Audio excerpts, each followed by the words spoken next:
शर्त के अनुसार मैं अमृत ले आया बड़ी। अब आप सबसे पहले मेरी मां को और मुझे दास्ता से मुक्त कर दीजिए और फिर अमृत स्वीकार कीजिए।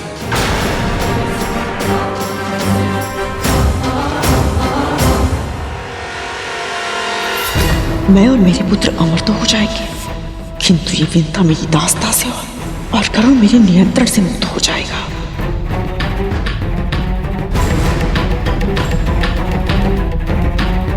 यदि अमृत मिलने के पश्चात भी कद्रुन विंता और गरुड़ को दास्ता से मुक्त नहीं किया तो मुझे स्वयं हस्तक्षेप करना होगा। यदि मुक्त होने के बाद करुण और इसकी मां ने मुझसे प्रतिशोध लेना चाहा तो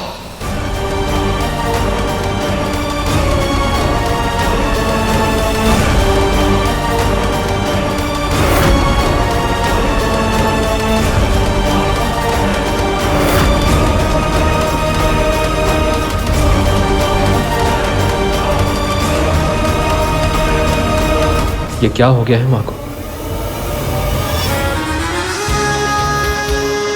शिव जी ने एक यज्ञ के फलस्वरूप मुझे ये माला दी थी। इसे जो धारण करेगा उसे ऐसी प्रतापी संतान प्राप्त होगी जिसके नाम और यश की कीर्ति समस्त ब्रह्मांड में फैलेगी। भगवान विष्णु के प्रताप से होने वाली आपकी संतान का वर्चस्व संपूर्ण आकाश में स्थापित होगा।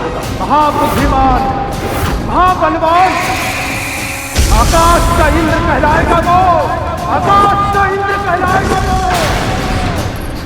उसका जन्म महान उद्देश्यों के लिए हुआ है और उसमें से सबसे बड़ा उद्देश्य है उसकी मां को दास्तां से मुक्त कराना। जो बीज आज आप बोएंगी कल वही वृक्ष बनेगा और अभी भी समय है देवी कद्रुन, देवी विंता और उनके पुत्र को कष्ट देने का पाप मत कीजिए।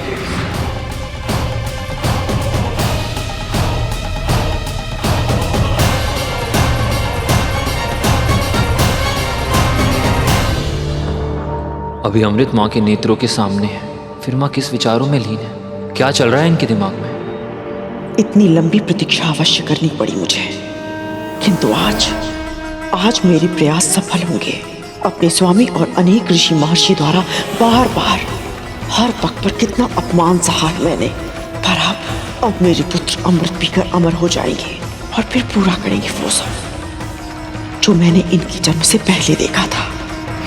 विंता ही नहीं, दीति और अदिति के पुत्रों को भी मेरे सामने सर झुकाना होगा। सदैव सदैव के लिए जीत जाऊंगी मैं।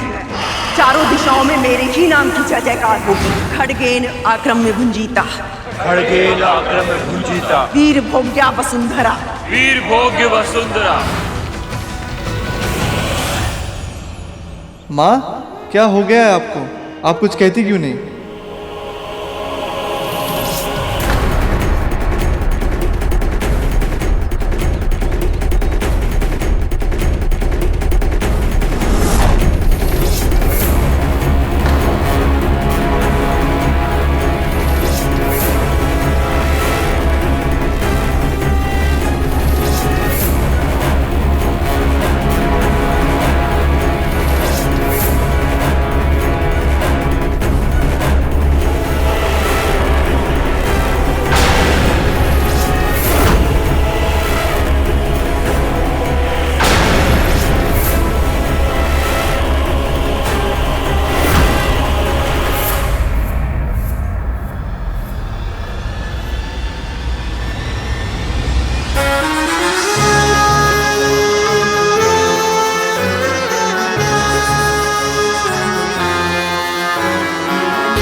वो शर्त आप जीती थी माँ, फिर भी आपने उनकी दासी बनना स्वीकार क्यों किया? क्योंकि ये मेरा पश्चाताप था। ईर्ष्या के वश में अपने ही पुत्र को विकलांग बना दिया। जिस प्रकार मैं अपनी विवशता का दास बन गया, उसी प्रकार आप भी अपनी बहन की दासी बनकर रहेंगी।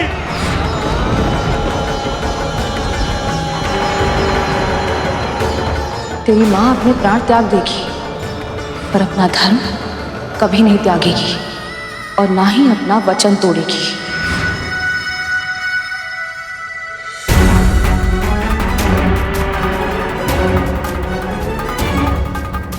धन्य है इन मां पुत्र की कर्मनिष्ठा।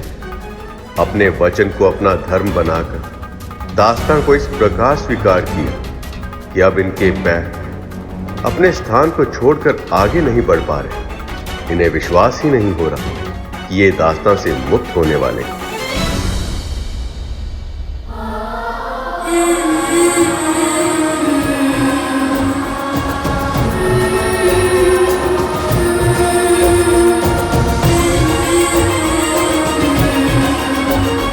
माँ को ये विश्वास ही नहीं हो रहा है कि ये दास्तां से मुक्त हो रही है।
मैं महर्षि कश्यप की पत्नी विंता जीवन भर के लिए अपनी बहन कद्रू की दास्तां स्वीकार करती हूँ।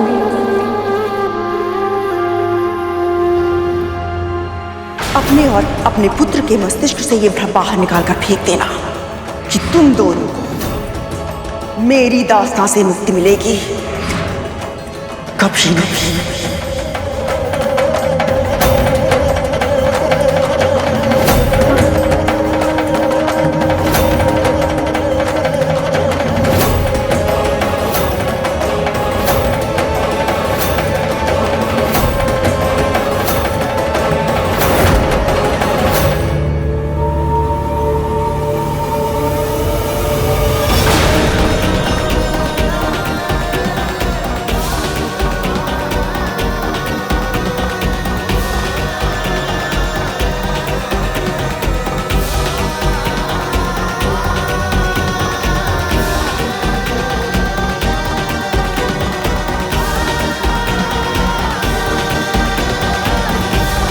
प्रभु विष्णु तुझे अमृत नागों को सौंपने कभी नहीं देंगे, और ऐसे में यदि वही तेरे सामने आ गए तो आपके लिए मैं उनसे भी टकरा जाऊंगा माँ। मेरे लिए मेरी माँ की मुक्ति ही सबसे पहला धर्म है।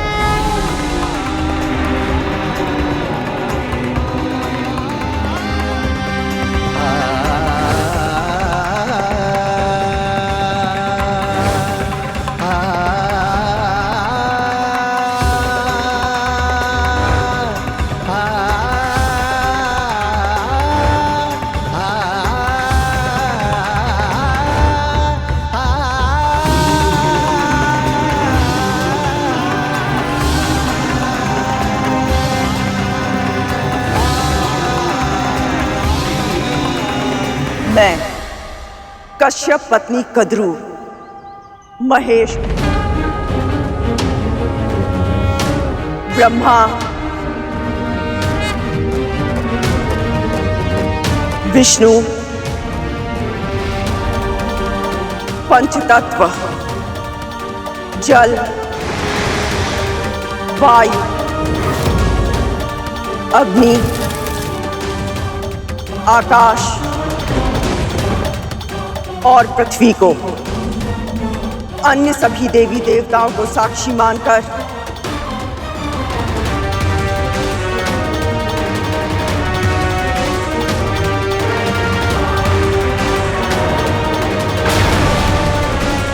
विंता और उसके पुत्र गरुड़ को अपनी दास्ता के बंधन से मुक्त करती हूँ। अपनी दास्ता के बंधन से मुक्त करती हूँ। अपनी दास्ता के बंधन से मुक्त करती हूँ। अपनी दास्ता के बंधन से मुक्त करती हूँ। अपनी दास्ता के बंधन से मुक्त करती हूँ। अपनी दास्ता के बंधन से मुक्त करती हूँ।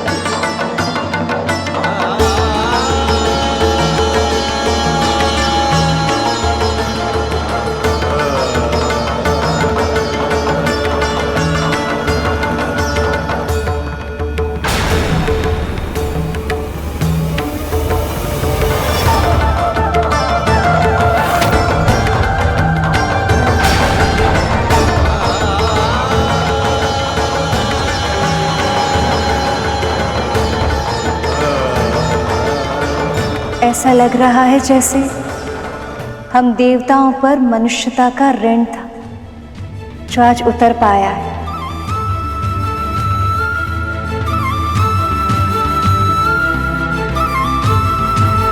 विनिता की बरसों की तपस्या आज पूरी हुई प्रभु।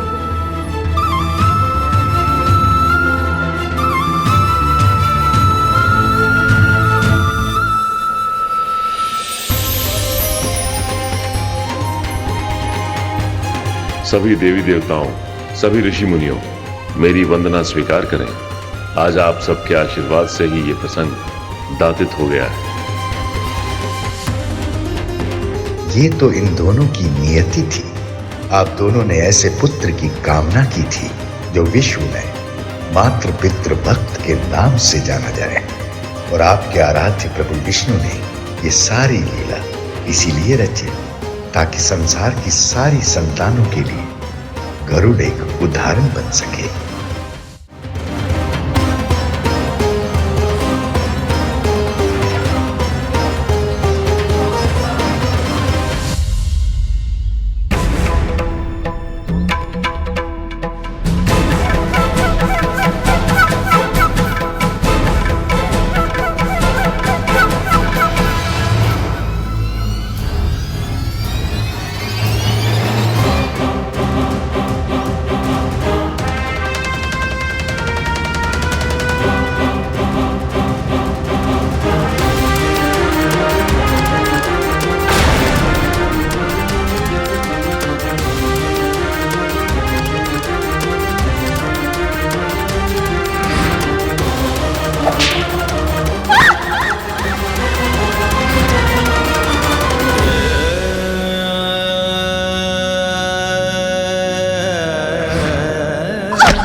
आज माँ को मुक्त करवा के गरुड़ ने मेरे श्राप से माँ को मुक्त कर दिया।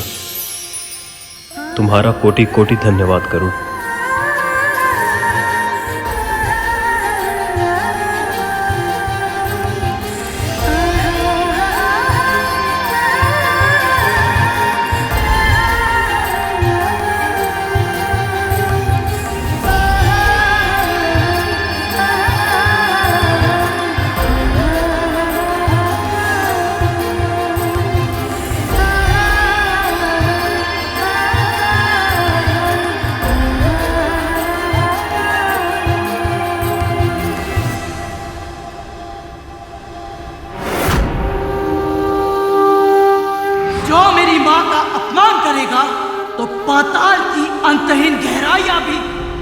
तुम सबको मुझसे बचा नहीं पाएगी।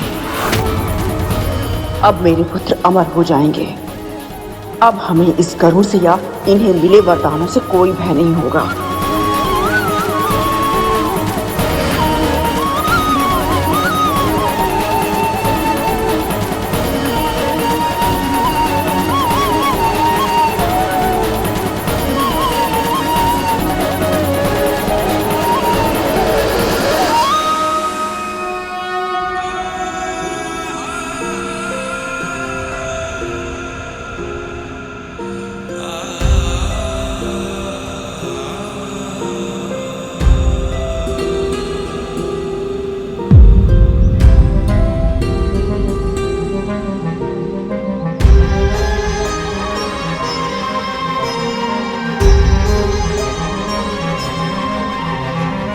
ऐसा लग रहा है जैसे मुझ पर से एक बड़ा बोझ हट गया। इतना स्वतंत्र पहले कभी अनुभव नहीं हुआ।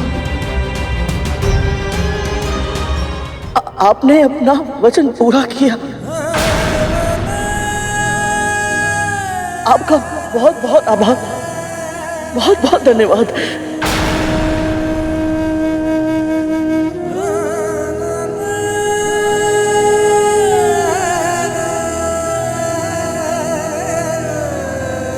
मिल गई मुक्ति, हो गया प्रसन्न।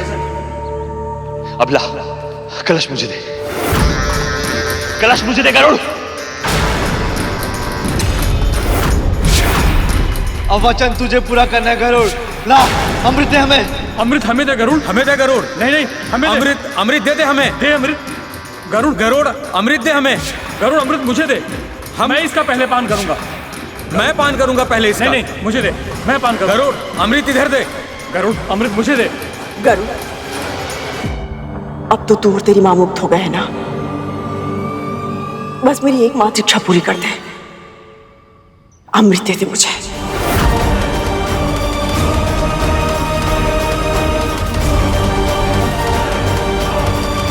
स्मरण करो गरुड़, कद्रू ने तुमसे क्या कहा था? जिस पल तू मेरे नेत्रों के समक्ष अमृत लाकर रखेगा, बस उसी पल तुझे और तेरी मां को अपनी दासता के बंधन से सदैव सदैव के लिए मुक्त कर दूंगी मैं। तो बस फिर यही तो करना। अमृत को ले जाकर कद्रू के सामने रख दो और स्वयं को और अपनी मां को मुक्ति दिला दो। एक बार गरुड़ और देवी विंता को मुक्ति मिल जाए तो आपको क्या करना है देवता, ये तो आप जानते ही। मां, खुशा के दास की चटाई चाहिए होगी। अमृत को भूमि पर रखना उचित नहीं है ना।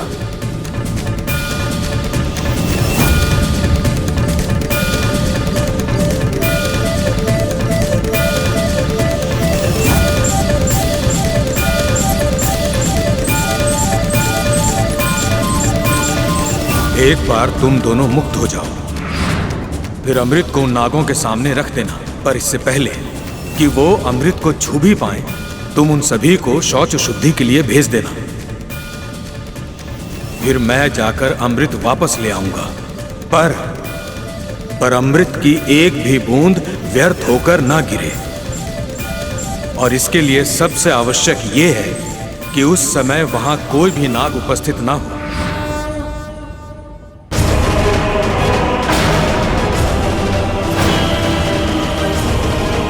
आपने ये तो बता दिया इंद्रदेव कि क्या करना है, परंतु कैसे करना है ये नहीं बताया। बड़ी माँ और ये सभी नाग अमृत के लिए बहुत आतुर हैं। ऐसे में ये कभी मेरे सुझाव को नहीं मानेंगे। अब मैं क्या करूं? अब गरुड़ कोई भूल नहीं कर सकता, उसे कोई ना कोई उपाय निकालना ही होगा। यदि मेरी योजना विफल होगी और नागों को अमृत प्राप्त हो गया तो ये संसार अंत के मुंह में चला जाएगा।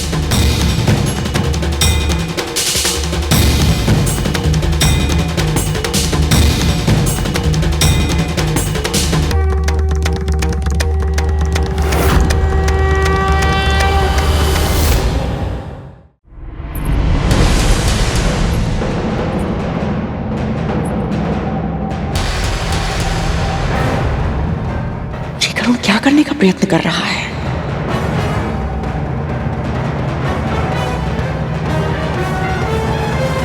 माँ, खुशा को भूमि पर रखना होगा।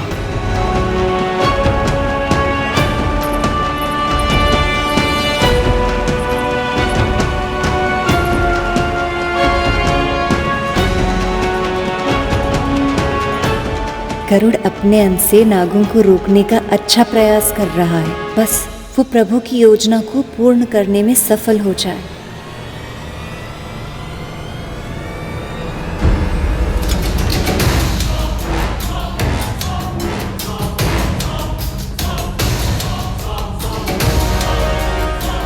यदि इन सर्पों ने अमृत ग्रहण कर लिया तो अनर्थ हो जाएगा।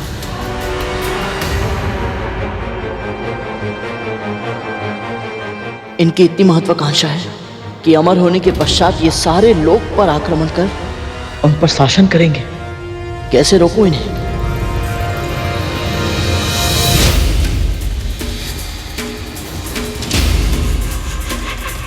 आज मेरा स्वप्न पूरा होगा। मेरे पुत्र सदैव सदैव के लिए अमर हो जाएंगे।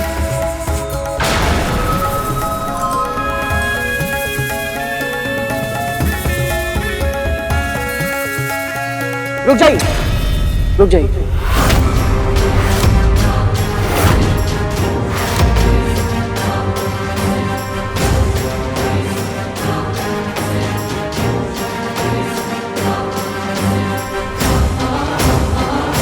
अमृत ग्रहण करने से पहले आप सभी को तन से शुद्ध होना होगा, अर्थात आप सभी को स्नान करने की आवश्यकता है। तन शुद्ध हो तो किसी भी शुद्ध वस्तु का प्रभाव अधिक होता है। किंतु स्नान ना करने से अमृत का प्रभाव समाप्त तो नहीं हो जाएगा ना गरुड़? तो फिर विलंब क्यों करें? अस्वच्छ तन से छुओगे तो अमृत का प्रभाव समाप्त नहीं होगा, परंतु पाप अवश्य मिलेगा, है ना मां?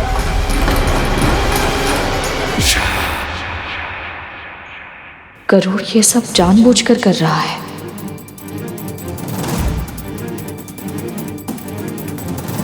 जब भगवान का प्रसाद बिना स्नान किए छुआ नहीं जाता, तो अमृत तो विश्व का सबसे बड़ा प्रसाद है। शुद्ध तन के साथ ग्रहण किया जाए तो सात्विकता बढ़ती है, और सात्विकता से प्रसाद का प्रभाव।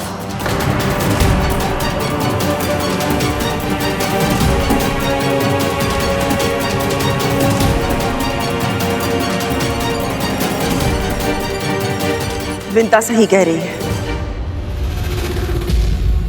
शुद्धिकरण करके ही अमृत ग्रहण करना होगा।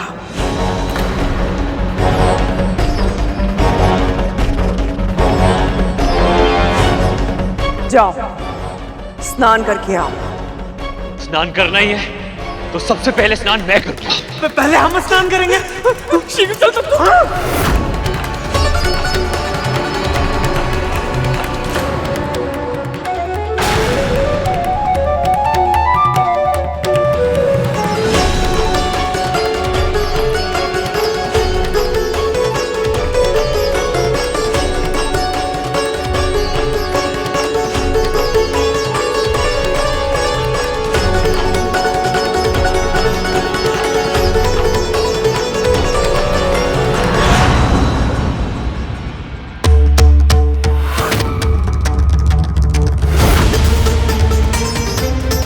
देवराज माँ,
अमृत कहाँ गया?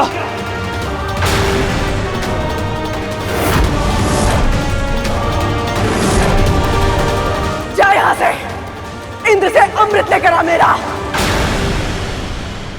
क्षमा कीजिए बड़ी माँ, परंतु आपकी आज्ञा का पालन मैं नहीं कर सकता।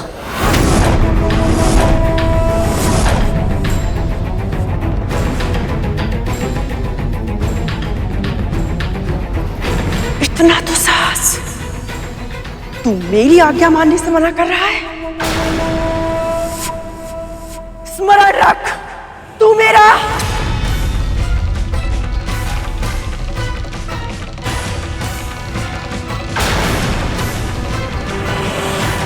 इसने हमारे साथ छल किया है मां। तू आज मैं ऐसे दंड दे के रहूंगा।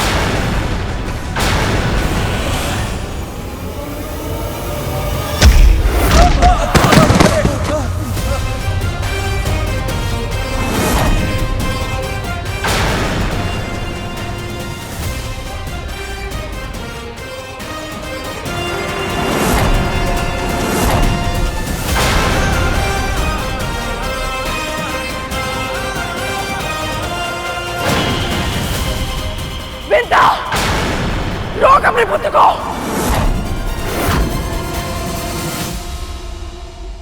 नहीं दीदी, आज इसके हाथों को अपने आदेश की बेड़ियों से नहीं जकड़ूंगी मैं, क्योंकि आज ये युद्ध धर्म के लिए कर रहा है।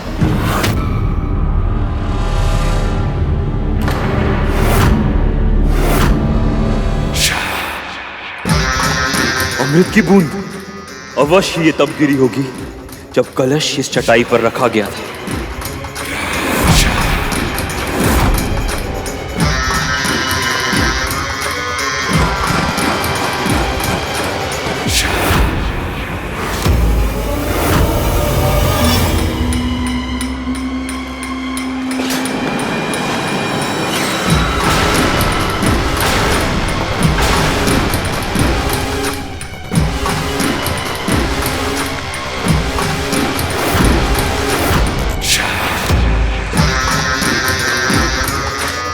इस धरती के सबसे विशाले प्राणी, मेरे महाबलशाली पुत्र गरुड़ से युद्ध करने के स्थान पर धूल चाट रहे हैं।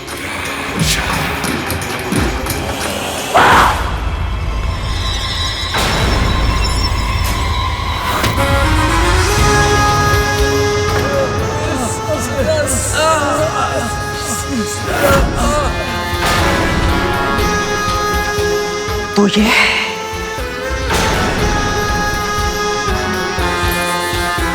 तुम दोनों के छल की वास्तविकता, तेरा सत्य। इतने समय तक तुम मुझसे स्वांग रचती रही कि जब तक मैं तुझे अपनी इच्छा से मुक्त नहीं करूंगी तब तक तू मेरी दासी बनी रहेगी। किंतु आज अपने पुत्र के माध्यम से तूने मेरे साथ छल किया।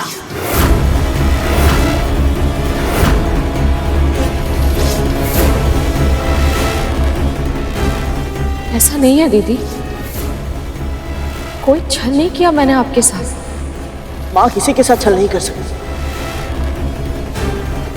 इन्हें इसके बारे में कुछ नहीं पता था। अर्थात तुझे पहले से सब कुछ पता था। फिर भी तूने इस इंद्र का साथ दिया। कृतज्ञ।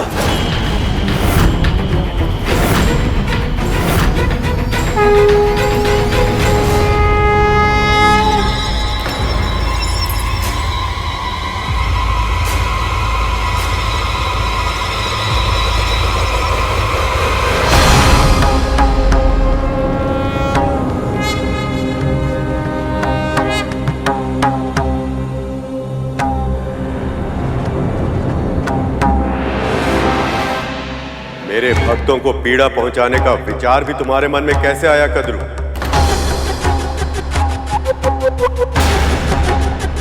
जिस छल के कारण तुम गरुड़ को चोट पहुंचाने जा रही थी, तुम्हारे साथ वो छल इसने नहीं, मैंने किया।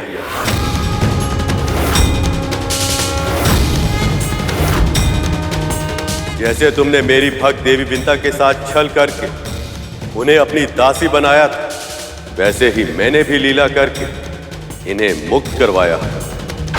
सोचा कि जब तुम अपनी नीति का प्रयोग अपने ऊपर होता हुआ देखोगे तो ये समझ पाओगे कि तुमने इन दोनों के साथ कितना अनुचित व्यवहार किया था।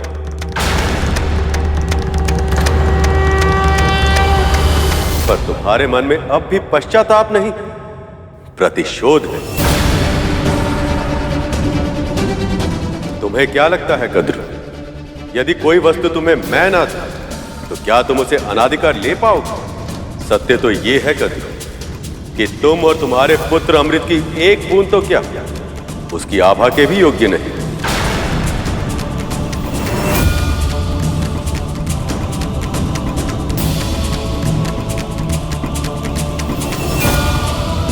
तभी तो जिस पवित्र कुशाघास पर अमृत को रखा गया था, उस पर पड़ी अमृत की आभा को चाटने के प्रयास में तुम्हारे पुत्रों की जीभ जल गई। इन विषैले नागों के लिए अमृत भी विष बन गया।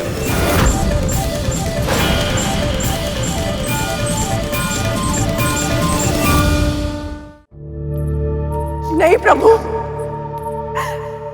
मेरे पापों का दंड मेरे पुत्रों को मत दीजिए, इनकी पीड़ा को समाप्त कर दीजिए। ये तो तुम्हारे पुत्र भी जानते हैं कद्रू कि ये अमृत पाने के योग्य नहीं, पर इनके भीतर का लोभ इतना अधिक बढ़ गया कि इन्होंने सत्य से मुंह मोड़ लिया। इनके व्यक्तित्व का निर्माण तुम्हारे आधार पर हुआ है कद्रू, और तुम्हारी तो विशेषता ही है मन में कुछ रखना और जीभ से कुछ और कहना। इसलिए आज से सभी नागों की जीभ 2 भागों में बंट जाएगी।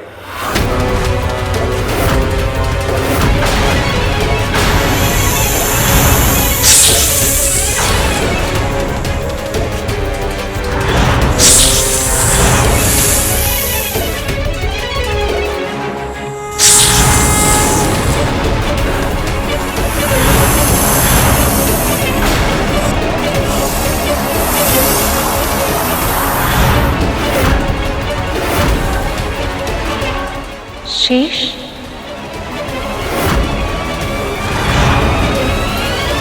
क्या हुआ वासुकी?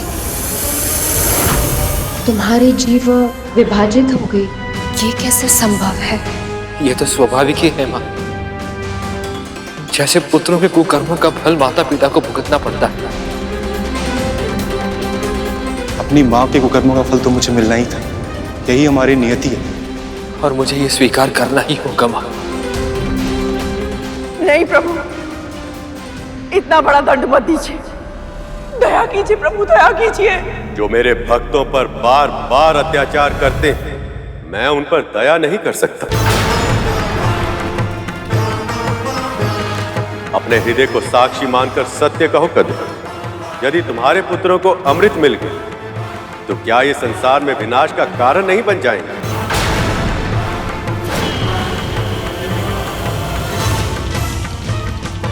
क्या ये अपने विष से अकारण ही प्राणियों की हत्या कर संसार का संतुलन नहीं बिगाड़ेंगे?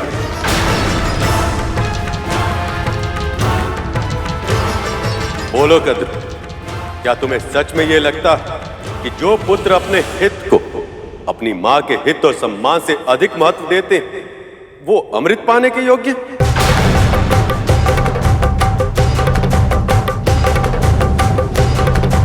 यदि नागों को अमृत मिल जाता और असुर अमृत छीनने के लिए नागों पर धावा बोल देते, क्या तुम्हारे पुत्र अमृत की रक्षा कर पाते?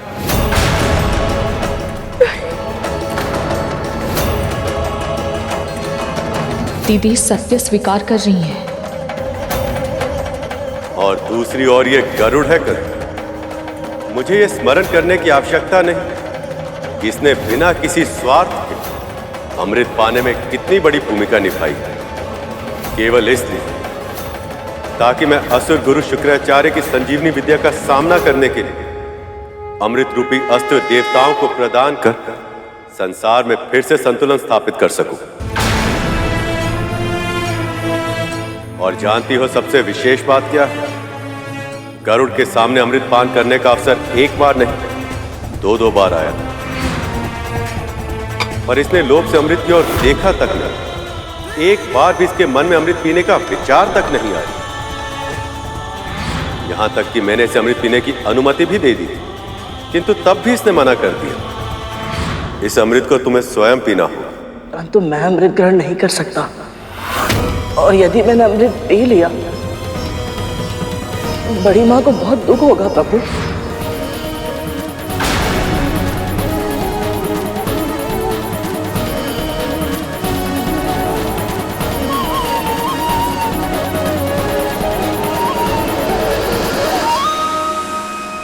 अब ये सब जानकर तुम ही बताओ कद्रू, यहां उपस्थित सभी प्राणियों में ऐसा कौन है जो अमृत पीने के लिए इससे भी अधिक योग्य है?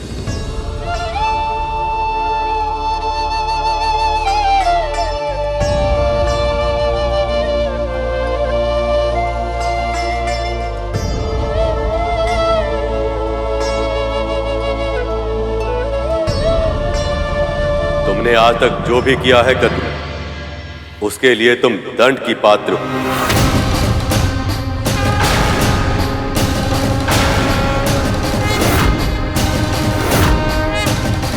देवी विंता ने सदैव अपनी प्रार्थनाओं तुम्हारी और तुम्हारी संतानों की भलाई की विनती की, और इसी कारण से मैंने आज तक तुम्हें दंड नहीं दिया। पर जब तुमने गरुड़ को देवी विंता की मुक्ति के लिए अमृत लाने के लिए विवश किया, उसी समय तुम मेरे निर्णय के विरुद्ध चली गई।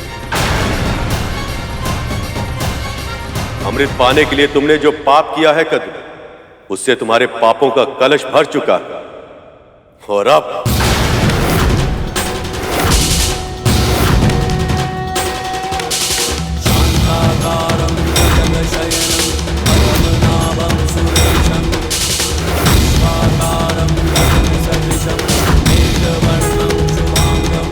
प्रभु,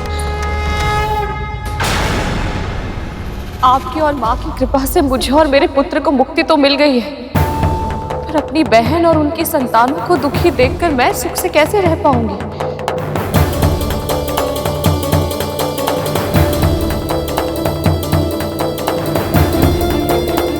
प्रभु, भूल तो किसी से भी हो सकती है, परंतु कोई भी भूल पश्चाताप से बड़ी नहीं होती।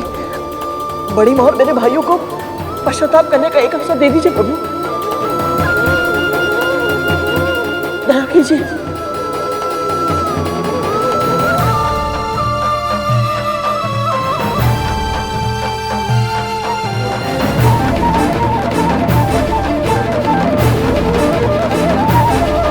न क्रोध, न प्रतिशोध, न बहिष्कार, न तिरस्कार।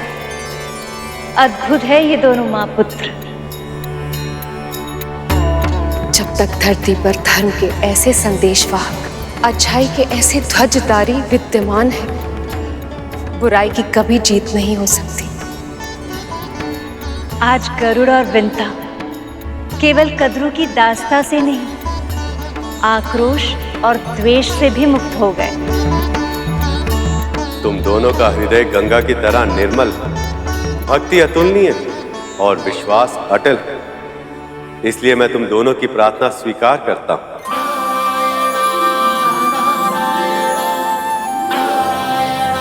पर मैं ये भी चाहता हूं कि तुम सभी को सदैव ये स्मरण रहे कि तुम दंड पाने के ही योग्य हो, और संसार को भी सदैव ये स्मरण रहे कि किसी निर्दोष को सताकर, उसके साथ अनुचित व्यवहार कर कोई भी प्राणी सुख और शांति का जीवन व्यतीत नहीं कर सकता।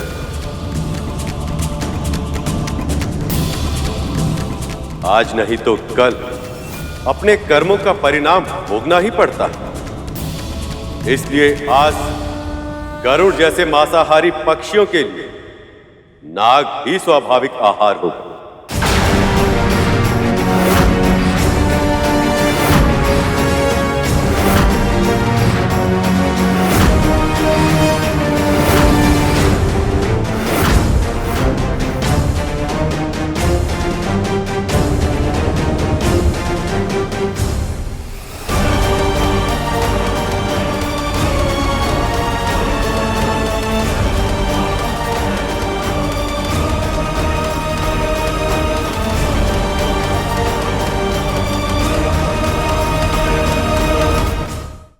जिस प्रकार अब तक उसकी मां का जीवन तुम सबकी भय की छाया में बीता है, वैसे ही तुम सबको जीना होगा। जैसे ये आज तक तुम्हारी दया पर निर्भर रहे, वैसे ही अब तुम सभी को इनकी दया पर निर्भर रहना होगा।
देव, आप ये सब? ये तो मैं आपका आभार व्यक्त कर रही हूँ प्रभु।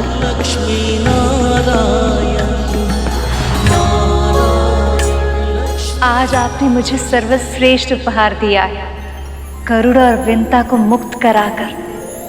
आज आपने अपना वचन पूर्ण किया।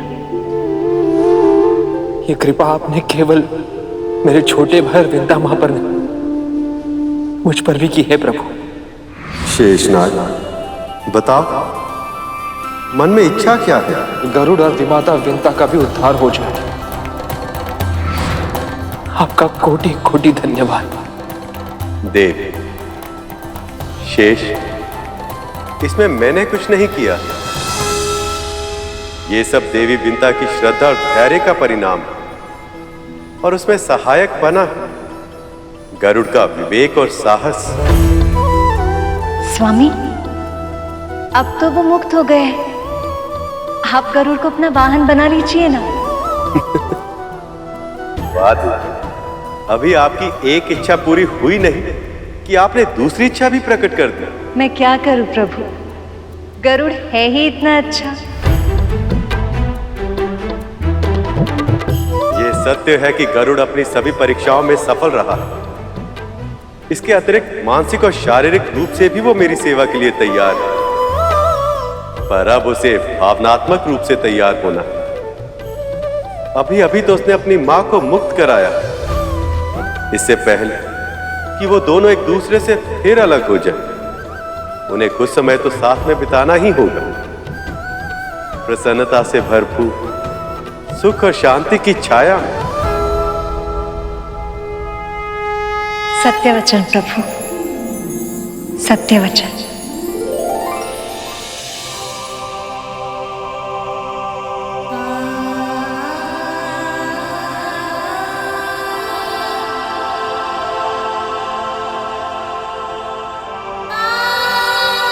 इस कुटिया के कण कण में कितनी स्मृतियां घुली हुई है ना मां, और उन सब में सबसे सुखद स्मृति है भगवान दत्तात्रेय की। दासत्व का जो दंश तुझे दिन प्रतिदिन दसता है, अब तुझे उस दासत्व से मुक्ति मिल जाएगी। उन्होंने यहाँ आना स्वीकार किया। कितने दिन इसी कुटिया में बिताए उन्होंने, और यही हमें वरदान भी दिया। और उनका वरदान फलीभूत हो गया। अब हम स्वतंत्र हैं मां।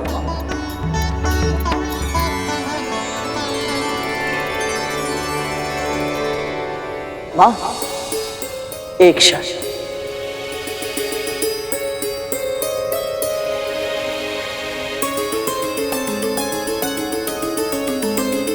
माता लक्ष्मी की ओर से ये उपहार आपके लिए मां।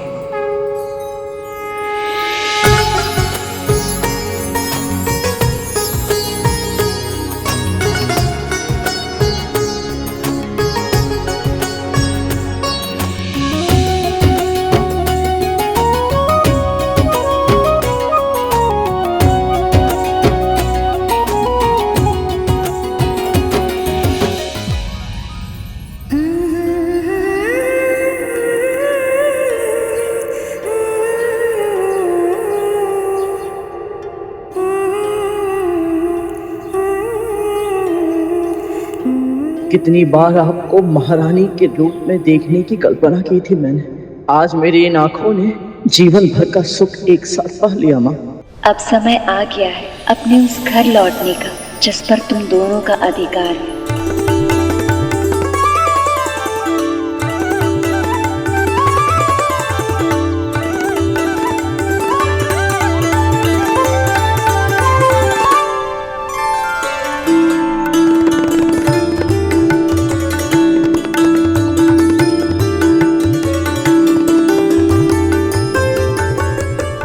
महारानी विंता की जय, राजकुमार गरुड़ की जय, महारानी विंता की जय, राजकुमार गरुड़ की जय, महारानी विंता की जय। आपके महल में आपका बहुत बहुत स्वागत है महारानी जी।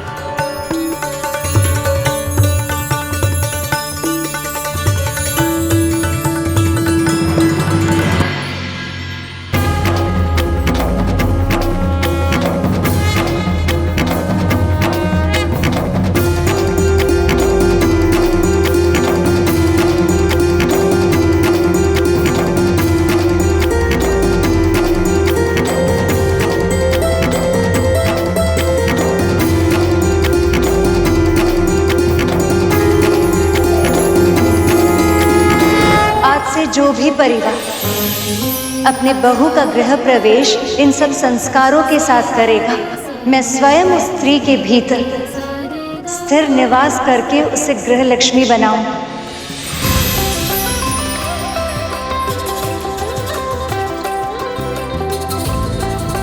उसके शुभ हाथों से हल्दी के छाप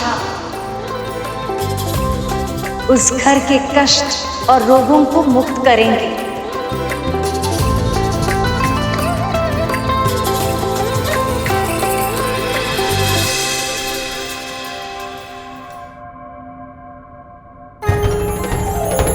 अक्षत बिखेरने से उस घर में संपन्नता और प्रसन्नता बिखरेगी।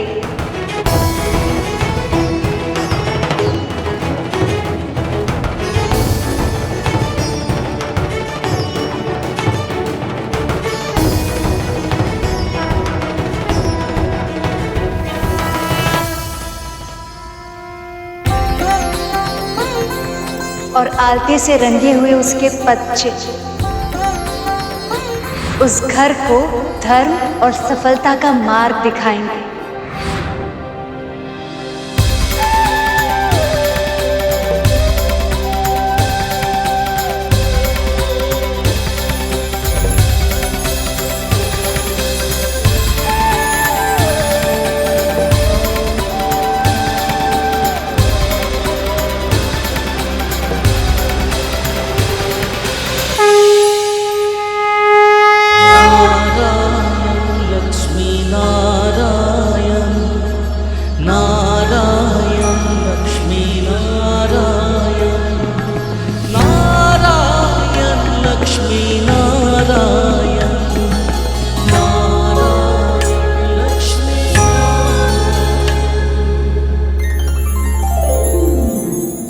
गरुड़ ने असंभव को संभव कर दिखाया। उससे न केवल अपनी मां को और स्वयं को मुक्त करवाया बल्कि विष्णु से नागों को दंड दिलवाकर उनकी जीभ के 2 भाग भी करवा दिए। बस इतना ही पर्याप्त नहीं था, नागों को अपने जैसे मांसाहारी पक्षियों का आहार भी घोषित करवा दिया। विष्णु ने हमारे साथ भी छल किया है और कद्रू के साथ भी। हमें इसका प्रतिशोध लेना होगा बलि। लेंगे मां, इसका प्रतिशोध अवश्य लेंगे। मैं एक बार गुरुदेव आज्ञा का पालन ना करने की भूल कर चुका हूं मां, अब दोबारा नहीं करूंगा। असुरों ने अपने गुरु की आज्ञा की अवहेलना का परिणाम देख लिया है। अब ये ऐसी भूल भविष्य में नहीं करेंगे। प्रभु, माँ, मैंने कभी स्वप्न में भी नहीं सोचा था इन हाथों में दास्ता की बेड़ियां नहीं लटकी होंगी। आपकी कृपा से यह संभव हो पाया। वो भी इतनी शीघ्र। आपका बहुत बहुत आभार।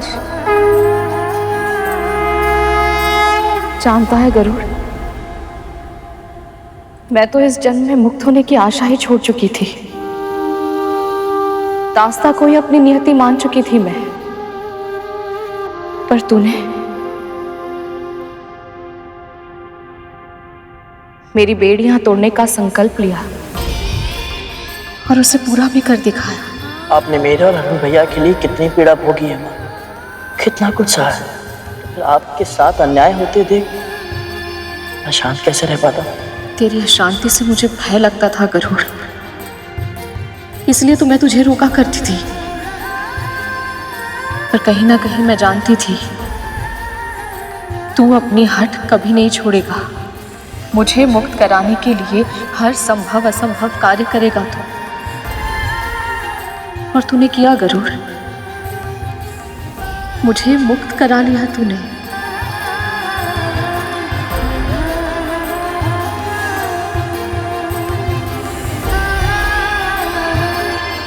मैंने कुछ नहीं किया है, सब प्रभु विष्णु की इच्छा से ही हुआ। मैं तो केवल माध्यम बना, और सत्य तो ये है कि ये सब आपकी तपस्या का फल है माँ।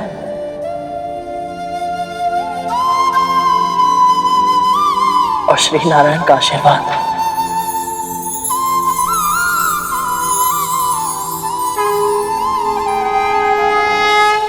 इससे कोई अंतर नहीं पड़ता कि नागों या अन्य प्राणियों के साथ क्या हुआ। मेरे लिए असुरों का हित सबसे अधिक महत्वपूर्ण है, इसलिए मैं बस गुरुदेव शुक्राचार्य की आज्ञा का पालन करूंगा। गुरु पर श्रद्धा ही सफलता की पहली सीढ़ी होती है महाराज। यदि आप मेरे सुझावों का पालन ऐसी ही श्रद्धा और दृढ़ता से करते रहे तो आपको न केवल अमृत प्राप्त होगा, इसके अतिरिक्त और भी बहुत कुछ प्राप्त होगा आपको।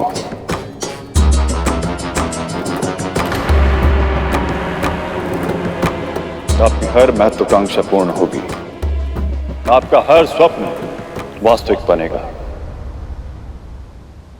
पर कैसे गुरुदेव, कैसे?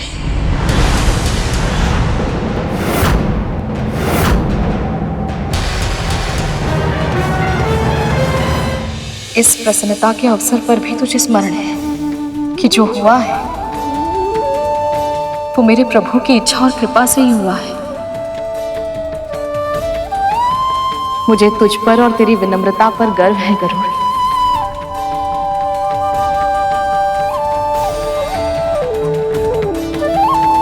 मैं दीदी और उनके पुत्रों के लिए भोग बनाती हूँ।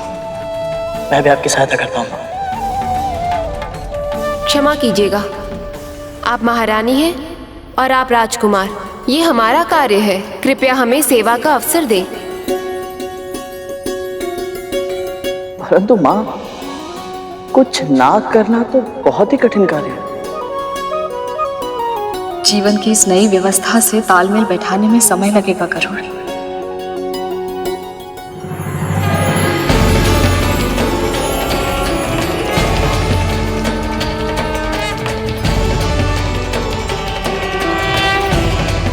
ये कैसे ध्वनि है?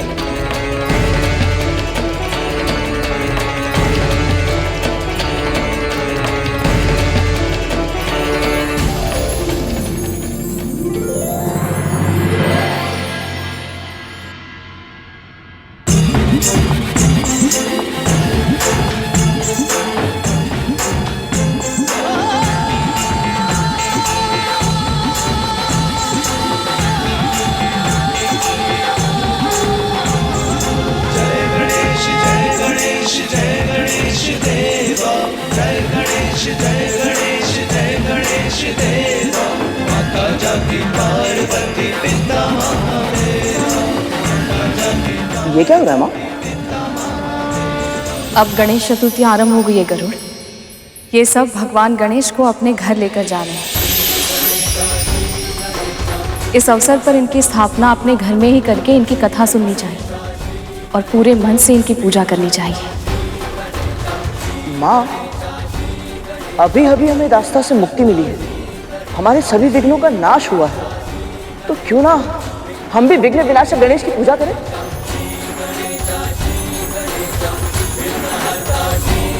ये तो बहुत ही उत्तम विचार है गरुड़। हमारे नए जीवन के लिए इससे उत्तम आरंभ और क्या हो सकता है। हम ऐसा ही करेंगे पुत्र। विघ्न विनाशक, लंबोदर, वक्रतुंड, गजानन महाराज गणेश की पूजा हम अवश्य करेंगे।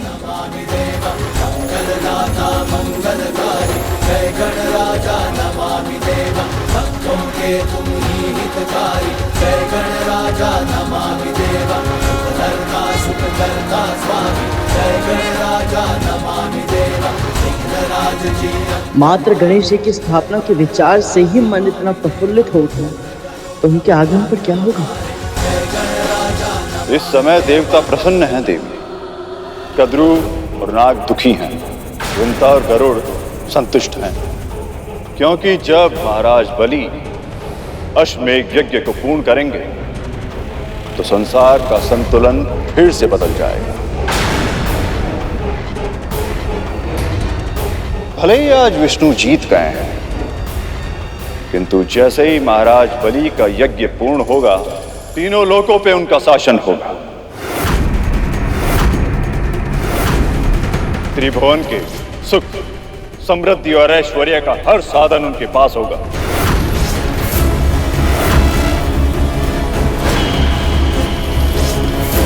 यहां तक कि अमृत भी।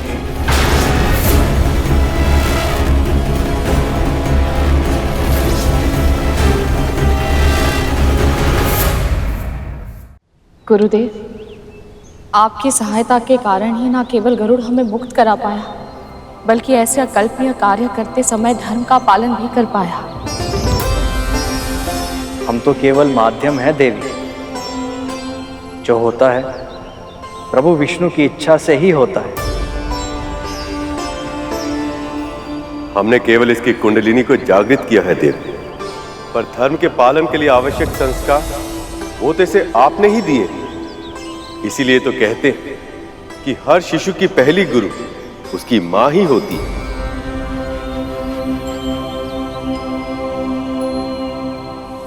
मां इतने दिनों बाद ही सही आपको ये श्रेय, ये सम्मान मिलते देख मैं कितना प्रसन्न हूं, बता नहीं सकता। गुरुदेव, आपके मार्गदर्शक के लिए बहुत बहुत धन्यवाद। परंतु एक विनती है आपसे।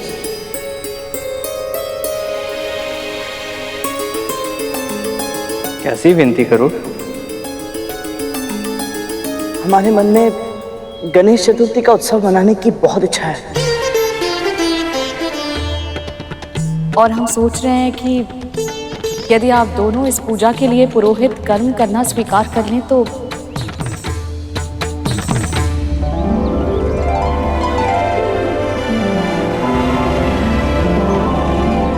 भगवान श्री गणेश की पूजा और कथा कहना, ये तो हमारा सौभाग्य होगा। हम ये पूजा अवश्य करेंगे।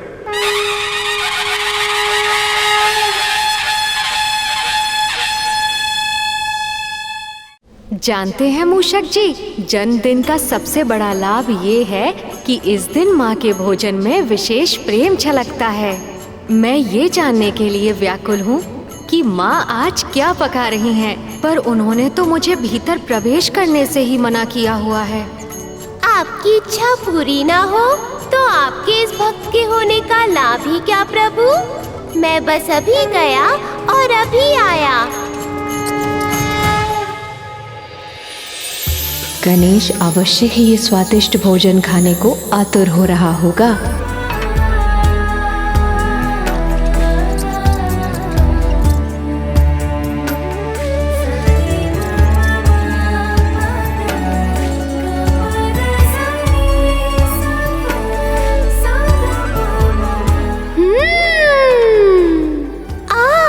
सुगंध तो बहुत लुभावनी है।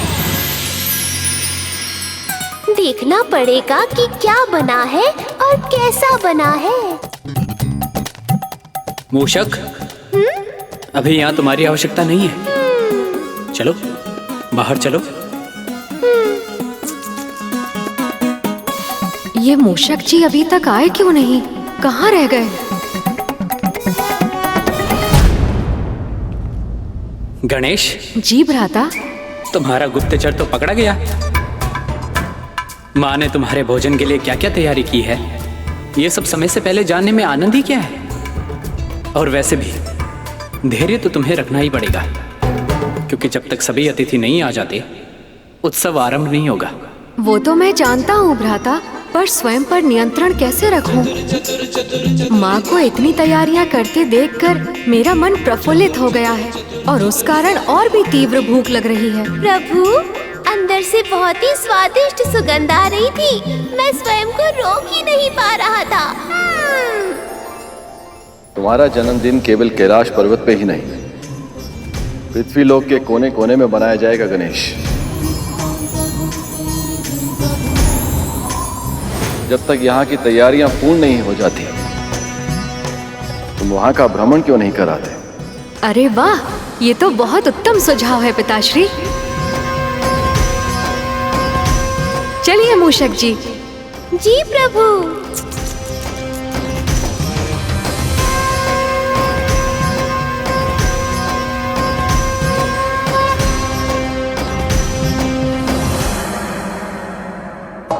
गुरुदेव, पंडाल भी बन गया और मंच भी सज गया। अब बस पूजा सामग्री की आवश्यकता है गरुड़। अभी प्रबंध करता हूँ गुरुदेव।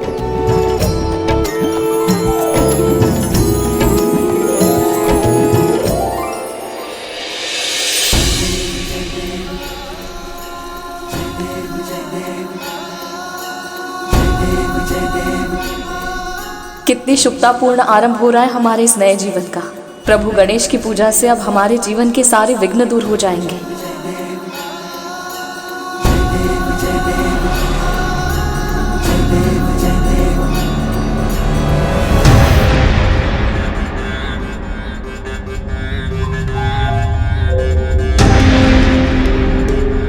न जाने क्यों आज ये हाथ सध ही नहीं रहा। कभी कान ठीक से नहीं लग रहा तो कभी सूंड ठीक से नहीं बैठ रही। हे गणपति, सहायता कीजिए। यदि मन में विचारों का प्रवाह इतनी तीव्र हो, तो हाथ कैसे सदेगा देव? ईश्वर को साकार करने के लिए स्थिर चित्त की आवश्यकता होती है। मेरा मन ये सोचकर विचलित है गुरुदेव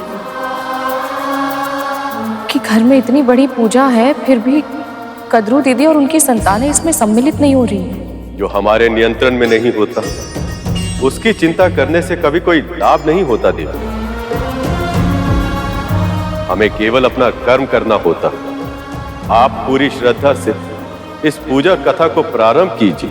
गणाधिपति की यदि इच्छा हुई तो तुम्हारी बहन कद्रू को उनका आशीर्वाद अवश्य मिलेगा।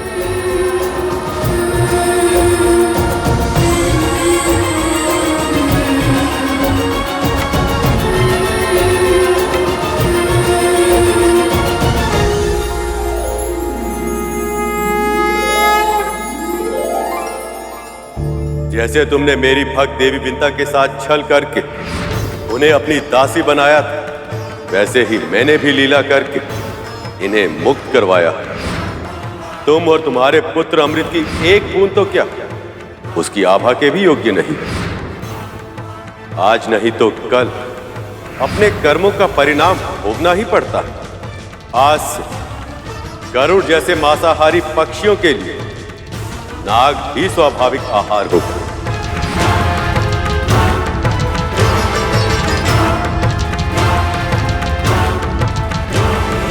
महारानी, आपके मस्तक की पीड़ा के लिए औषधि का लेप।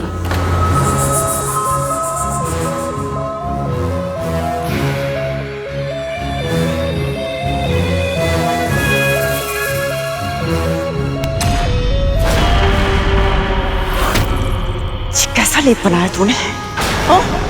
इतना अधिक खून डाल दिया कि मेरे नेत्र जलने लग गए। और ये किस तीव्र गति से तू दबा रही थी? मेरा मस्तिष्क फट गया। कल बिंता को देखा है, दबाते ही सारी पीड़ा दूर हो जाती थी, और तू है कि? क्षमा कीजिएगा महारानी, पर मैं महारानी विंता नहीं। मैं चाहूं तो भी उनके जैसी नहीं बन सकती।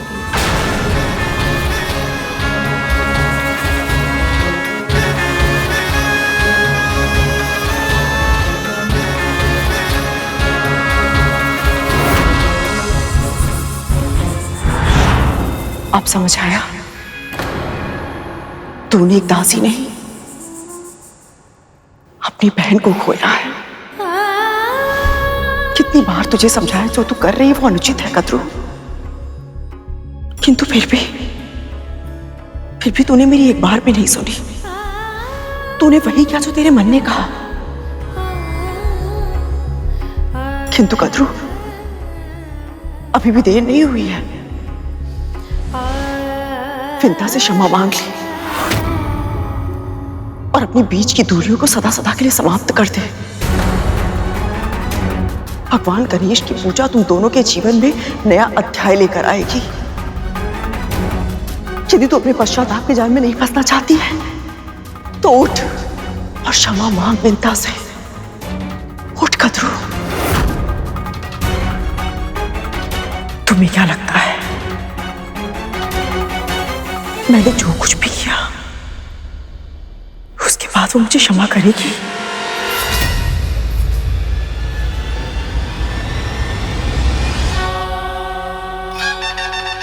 ये ध्वनि कैसी है? लंबोदर भगवान गणाधिपति गणेश की जय। प्रभु गणेश की जय। लंबोदर भगवान गणाधिपति गणेश की जय। सारा उदर में समायो।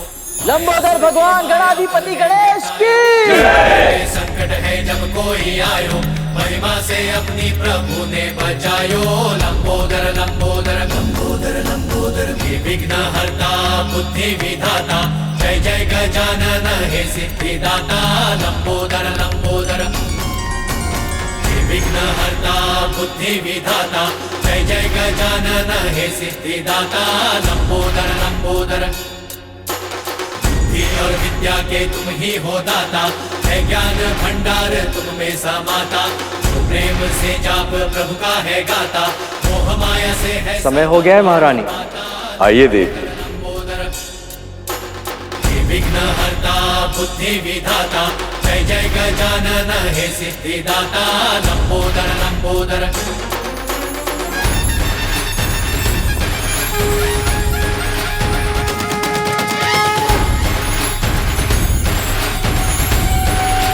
लंबोदर भगवान गणाधिपति गणेश की जय। मंगलमूर्ति देवा गणेशा, सर्वप्रथम ध्यावे तुझे ही हमेशा। पादपूर्ण मोदक के भोग लगावे, मनवांछित फल भक्त तुमसे है पावे। देवी, माँ गौरी के प्रतीक रूप में इस नारियल को वस्त्र और हल्दी कुमकुम लगा के यहाँ आसीन कीजिए। स्वर्ण मुकुट सोहे सरमूषक सवारी, मंगल करो जग का हे मंगलकारी। लंबोदर लंबोदर मंगलमूर्ति देवा गणेशा, सर्वप्रथम ध्यावे तुम्हें ही हमेशा। लंबोदर लंबोदर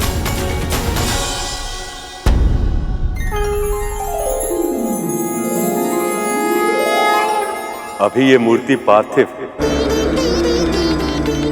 मिट्टी से बनी और मिट्टी के समान, और ये तब तक मिट्टी ही रहेगी जब तक इसकी प्राण प्रतिष्ठा नहीं की जाती। किंतु प्राण प्रतिष्ठा हो जाने के बाद साक्षात देवता इसमें निवास करते हैं, और तब इसकी सेवा भी वैसे की जाती है जैसे कि किसी जीवित प्राणी की जानी चाहिए। उचित समय पर भोग, स्नान, आरती सभी कार्य करने होते हैं, और ध्यान रहेगा ऐसा ना करने पर दोष लगता है।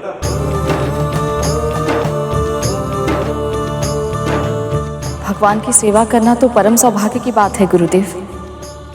अब और प्रतीक्षा करना कठिन है। कृपया शीघ्र ही प्राण प्रतिष्ठा कर दीजिए।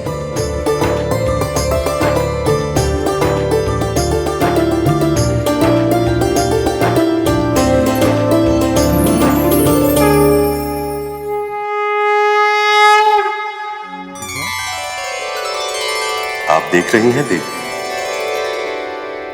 अपने जन्मदिन के अवसर पर आपके भांजे के मुख पर कितनी गहरी मुस्कान सजी।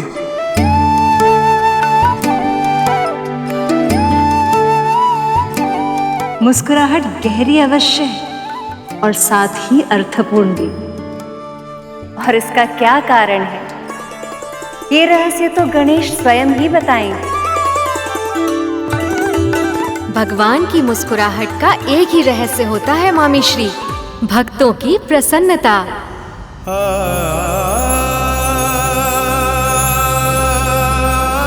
वैसे तो देवी विंता और गरुड़ ने अनेक बार मेरी पूजा की है, पर हर बार उनके मन के किसी न किसी कोने में मुझे उदासी छिपी दिख ही जाती थी। परंतु आज पहली बार दास्ता से मुक्त होने के बाद जब उन्होंने मुझे प्रणाम किया तो मुझे उनके भीतर के उल्लास का आभास हुआ मामी श्री। हम सब भी बहुत प्रसन्न हैं कि उन दोनों ने ये पूजा करने का निर्णय लिया है। इससे उनका वातावरण भी सात्विक होगा और उनके नए परिवार के साथ सामंजस्य स्थापित करने के लिए शक्ति भी मिलेगी।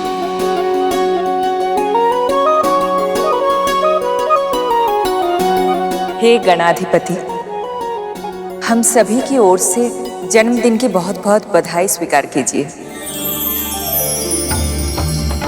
इतने समय से असुरों का शासन होने के कारण न केवल देवलोक में बल्कि पृथ्वी लोक में भी उदासी छाई हुई थी, पर अब गणपति का जन्मदिन मनाकर सभी स्थानों पर प्रसन्नता छाएगी। शुभ का आगमन होगा और सभी विघ्न बाधाएं अपने आप दूर हो जाएंगे। अभिषेक संपन्न हुआ।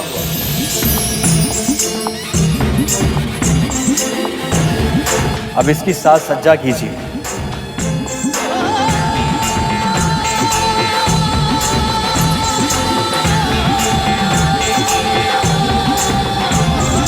जय गणेश जय गणेश जय गणेश देवा, जय गणेश जय गणेश जय गणेश देवा। माता जाकी पार्वती पिता महादेवा, माता जाकी पार्वती पिता महादेवा। पुत्र, ये तुम्हारे लिए।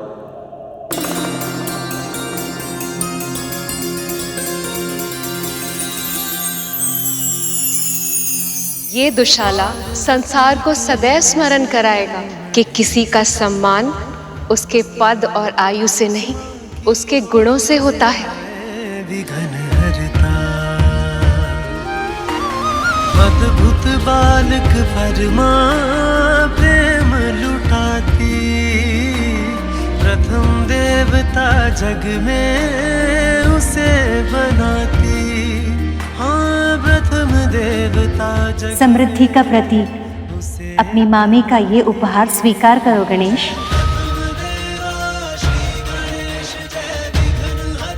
मेरी ओर से ये पुस्तक स्वीकार कीजिए, समस्त संसार के ज्ञान की स्रोत है।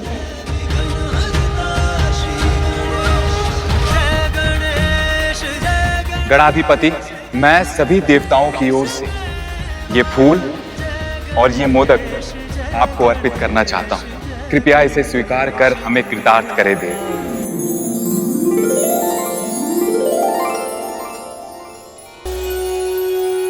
ये ले गणेश, तेरे प्रिय मोदक। क्या हुआ? थोड़ी देर पहले तो बहुत तीव्र भूख लगी थी। आपके स्नेह का मान तो मैं अवश्य रखूंगा माँ, पर एक माँ पृथ्वी पर भी है जिनके प्रेम का सम्मान करना ही होगा मुझे, क्योंकि वो भी बहुत प्रेम से भोग लगा रही हैं।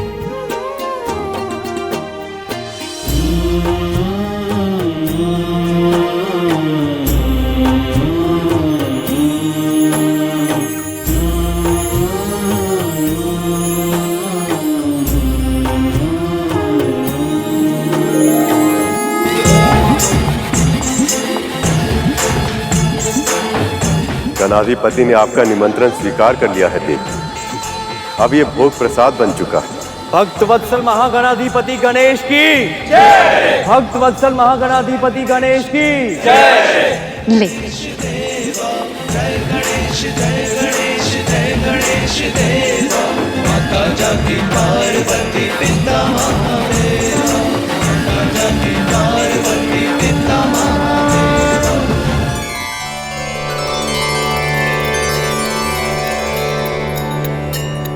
लीजिए गुरुदेव, सबसे पहले प्रसाद आप लीजिए।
इतने वर्षों में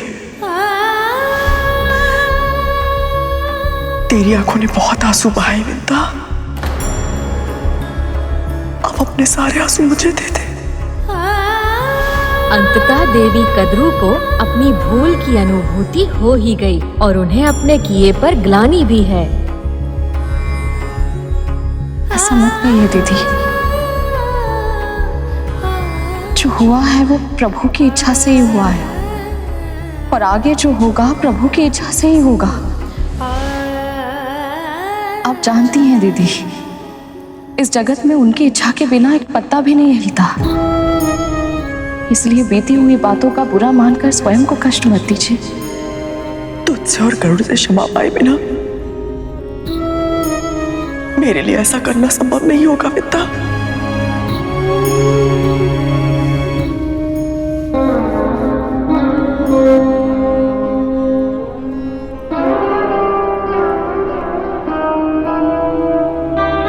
बड़ी माँ, माँ ने तो आपको कभी दोषी नहीं माना। और रहा प्रश्न मेरा, तो आप मेरी बड़ी माँ हैं। यदि भावनाओं में बहकर मैंने आपके हृदय को चोट पहुंचाई है, आपको कष्ट दिया है, तो आपसे क्षमा मांगता हूं।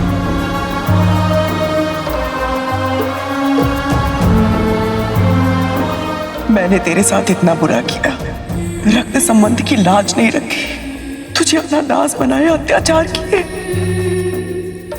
किंतु फिर भी तुम दोनों के मन में मेरे लिए दंड या प्रतिशोध तक की भावना तक नहीं है। आप जानती हैं ऐसा क्यों हुआ देवी कद्रू? क्योंकि जिन भक्तों के मन में भक्ति स्थान बना लेती है, तो किसी भी प्रकार के तामसिक विचार उनके मन में अपना स्थान नहीं बना पाते।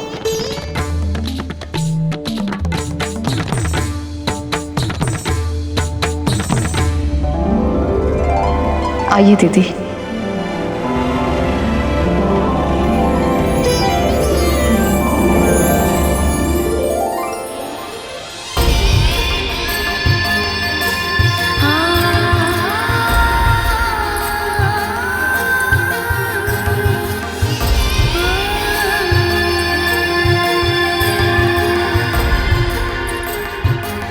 विंता के महल में गणेश के प्रवेश करते दो बहनों का बिगड़ा रिश्ता पुनः सुधर गया। यही तो लीला है विघ्नहर्ता गणेश की। वो जीवन में आते ही जीवन के सारे कष्ट हर लेते हैं। सचमुच विंता का हृदय कितना बड़ा है। कद्रू ने उसके साथ कितना कुछ किया, फिर भी विंता ने बिना मन में कोई बैर रखे उसे क्षमा कर दिया।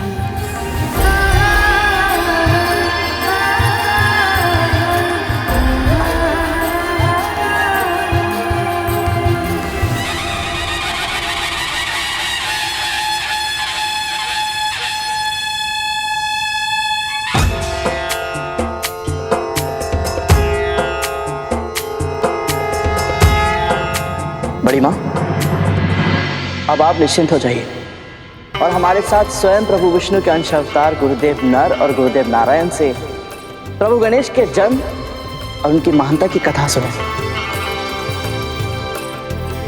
यह अनुभव बहुत अद्भुत होगा बड़ी माँ।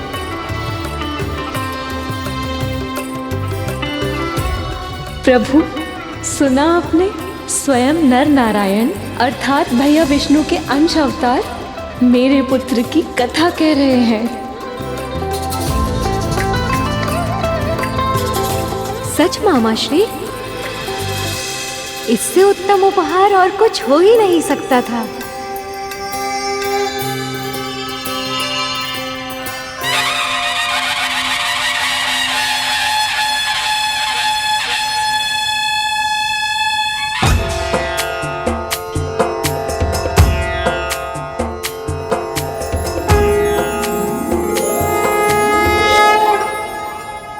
गुरुदेव, मुझे प्रभु गणेश के बारे में बहुत कुछ जानने का मन है।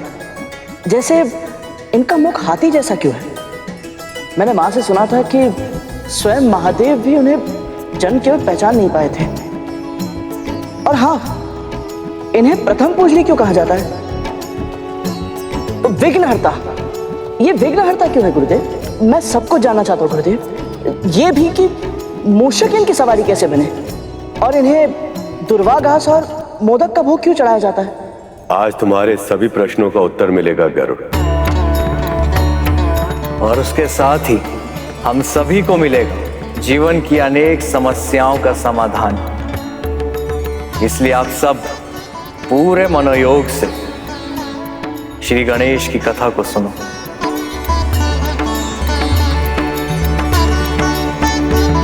वास्तविकता में गणेश महागणपति अर्थात पर ब्रह्म शक्ति, जिससे समस्त संसार का संचालन होता है, हर युग में जन्म लेते हैं। और आज हम कथा कहेंगे पार्वती नंदन गजानन की, जिसका आरंभ गणेश के जन्म से बहुत पहले हुआ था। बहुत समय पहले? ये बात तो मुझे भी नहीं पता थी। समय को विभिन्न कल्पों में बांटा गया है। इस सृष्टि में अनेकों ब्रह्मांड हैं।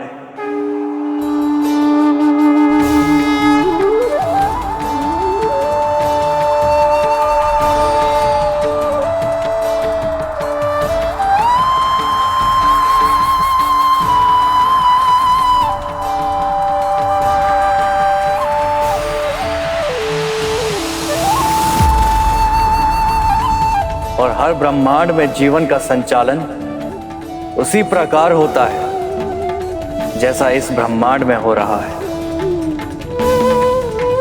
हर ब्रह्मांड में चल रहे कल्प किसी दूसरे ब्रह्मांड के कल्प से भिन्न होते हैं। अर्थात हर ब्रह्मांड की समय रेखा दूसरे ब्रह्मांड की समय रेखा से भिन्न होती है। जो एक ब्रह्मांड में समाप्त हो रहा होता है, वही दूसरे ब्रह्मांड में आरंभ हो रहा होता है।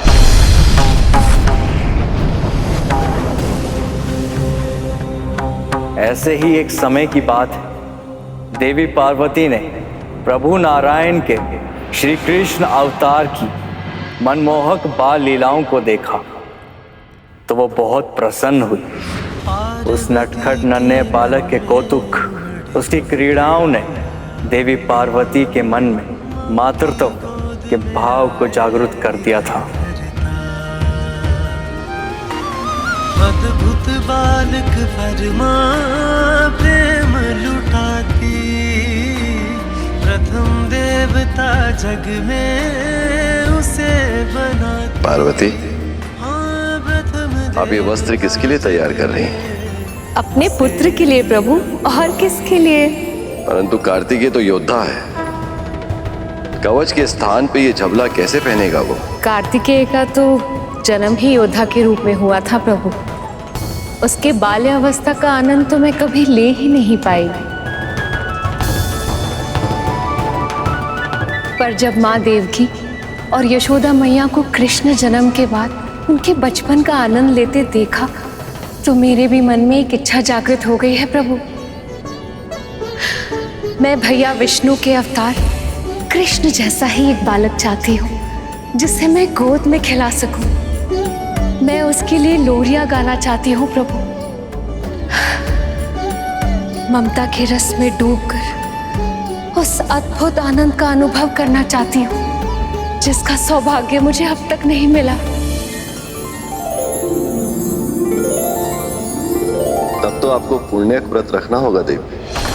पुण्य व्रत पूर्ण करने से देवी पार्वती को मन चाहे संतान की प्राप्ति हो सकती है। पुण्य व्रत?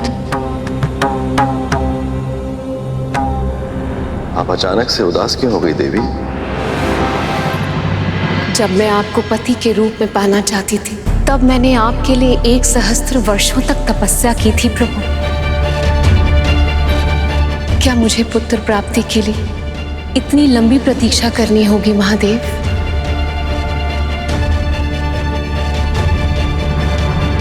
पुण्य एक बहुत ही महान व्रत है देवी, जिसे करने से आपके भैया विष्णु बहुत अधिक प्रसन्न होते हैं। मुझे पूरा विश्वास है यदि आप उसे शुद्ध हृदय से करेंगी तो आपके मन की इच्छा शीघ्र पूर्ण होगी। तो फिर मैं तैयारी अभी करती हूँ। पार्वती। जी प्रभु। नवजात शिशु के लिए ये तनिक बड़ा नहीं? यदि आपकी इच्छा भारी भरकम बालक की है तो बात अलग है। ये माँ की ममता है महादेव, आप नहीं समझेंगे।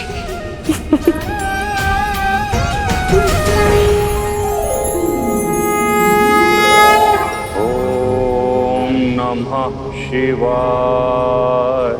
ओम नमः शिवाय। ओम नमः शिवाय।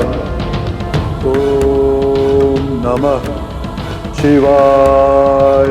ओम नमः शिवाय।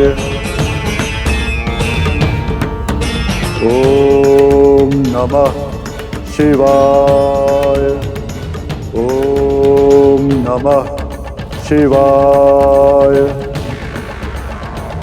पर जहां जन्म होता है वहीं कहीं आसपास मृत्यु भी छिपी होती। हाथ लगा अपने समय की प्रतीक्षा करते हुए पाताल लोक में निवास कर रहे 2 असुर भाई, जो स्वभाव में बिल्कुल विपरीत थे, अपनी अपनी प्रवृत्ति के अनुसार अपनी स्वार्थ सिद्धि के लिए संसार का विनाश करने की तैयारी कर रहे थे। एक और मां पार्वती पुत्र प्राप्ति की कामना में व्रत करने जा रही थी और दूसरी ओर गजमुखासुर और गजासुर महादेव की घनघोर तपस्या कर रहे थे। ओम नमः शिवाय। ओम नमः शिवाय। सुखी और संतुष्ट जीवन जीने के लिए जितनी सांसारिक आवश्यकता होती है उससे कहीं अधिक समृद्ध थे दोनों असुर।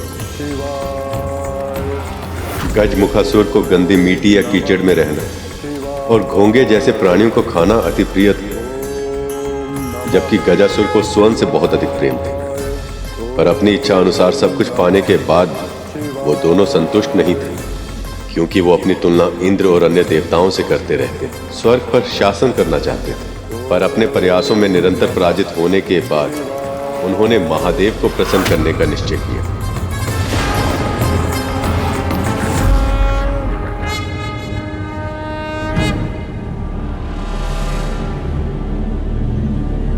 पार्वती।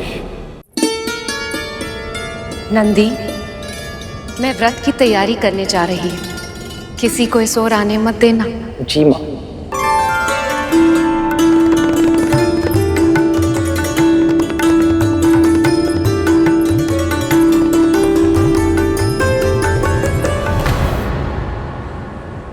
ओम नमो नारायणाय। ओम नमो नारायणाय। ये तो प्रभु हैं और वो इसी ओर आ रहे हैं। माता ने किसी को भी भीतर प्रवेश करने से रोकने का आदेश दिया था, किंतु मैं प्रभु को कैसे रोक सकता हूँ?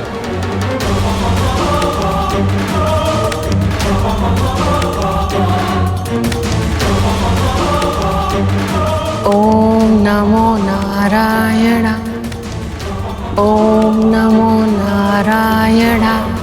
पार्वती, देवी पार्वती,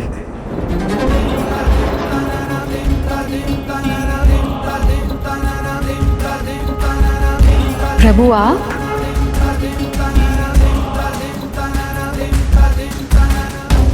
देवी पार्वती, मुझे एक भक्त के पास जाना होगा। सोचा फिर तो आप अपनी व्रत साधना में व्यस्त हो जाएंगे, इसलिए आपसे मिलकर जाऊं। आप वापस कब आएंगे प्रभु? भगवान भक्त की इच्छा से संचालित होते हैं, ये कहना कठिन होगा।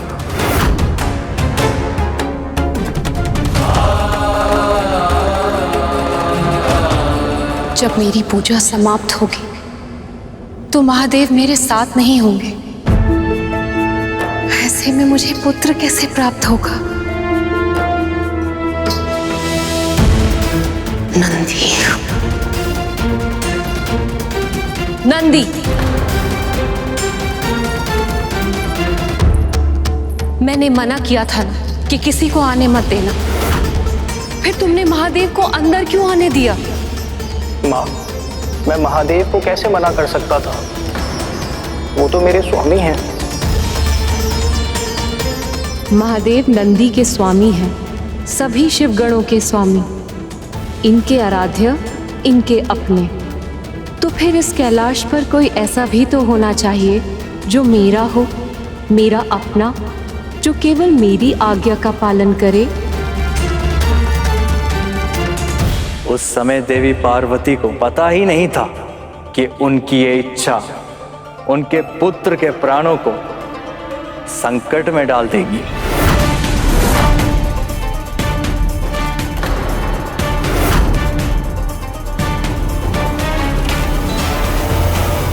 अब तक मुझे लगता था कि मुझे अपने जन्म की कथा पूरी तरह पता है, इसीलिए उसे सुनने के लिए मैं उत्सुक था। पर अब ये नई बातें कहकर इन्होंने मेरी उत्सुकता को और भी अधिक जागृत कर दिया है। ये कथा तो मैं भी जानना चाहता हूँ माँ।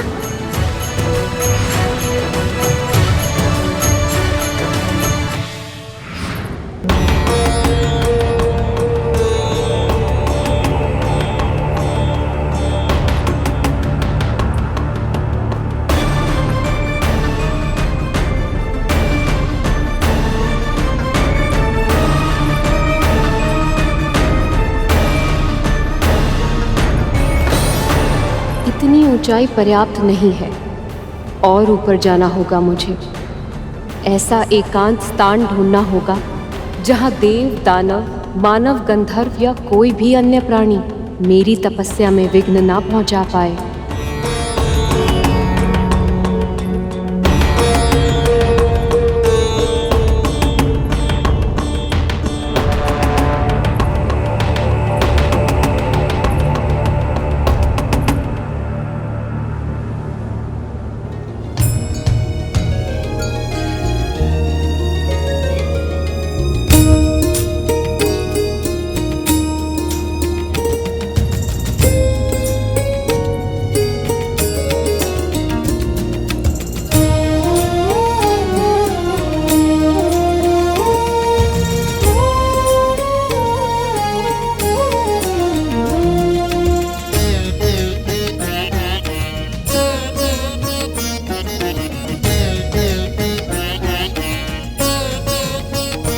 ओम नमो नारायणाय।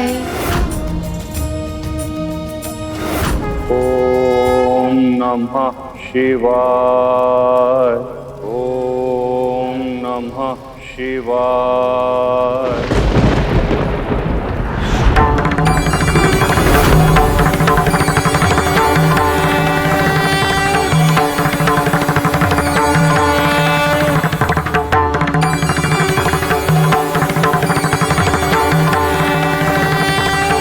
प्रणाम महादेव। तुम्हारी तपस्या से मैं प्रसन्न हूं गजमुखासुर। मांगो, क्या वर चाहिए तुम्हें?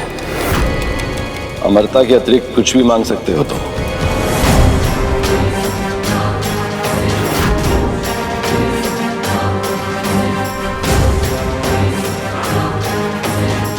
तो उचित है महादेव, मुझे वरदान दीजिए कि मेरी मृत्यु केवल उसी के हाथों हो पाए जिसका जन्म केवल और केवल माता से हुआ हो। ओम नमः नारायणाय। जिसके पिता ने स्वयं उसका शीश काटकर पुनः जोड़ा हो। ओम नमः नारायणाय। और जिसका तन तो सामान्य हो किंतु उसका शीश हाथी का हो।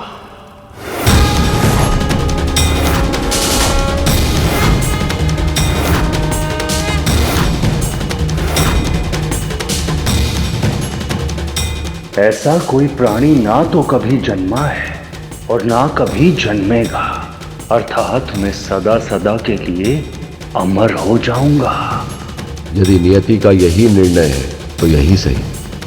जो भी प्राणी जन्म लेता है उसका अंत भी निश्चित है, और गजमुखासुर के अंत को नियति ने उसको वरदान मिलने से पहले ही सुनिश्चित कर लिया था। ओम नमो नारायणाय।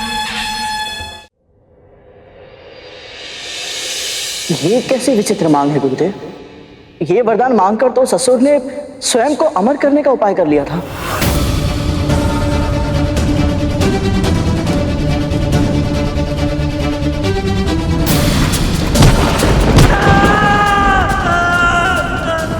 मैंने भूलवश अपने पुत्र का डिंब फोड़ा था। मेरी उस भूल का दंड अरुण आज तक भोग रहा है। माता पिता जब ना चाहते हुए भी अपनी संतानों को कष्ट दे बैठते हैं, उसकी पीड़ा कितनी अधिक होती है ये मैं समझ सकती हूँ। तो फिर ये उन असुरों की कैसी भक्ति थी जो अपने ही भगवान को इतना बड़ा कष्ट दे रही थी? प्रभु तो सब जानते थे गुरुदेव, फिर भी ऐसा वरदान क्यों दिया उन्होंने? क्योंकि वो भोलेनाथ हैं देव। उनके लिए सब एक समान है। देव दानव, मनुष्य गंधर्व, भूत पिशाच, पशु पक्षी, कभी किसी में कोई अंतर नहीं किया उन्होंने। उनके लिए सब उन्हीं की संतान है। और जब कोई एक संतान घनघोर तपस्या करके अपने पिता से कुछ मांगती तो वो उसे देने में विवश हो ही जाते हैं।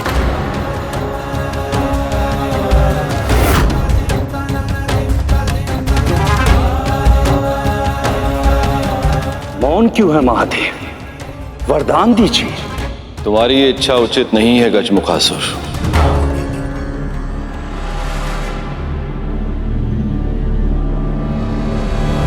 परंतु तुम्हें तुम्हारी तपस्या का फल अवश्य प्राप्त होगा।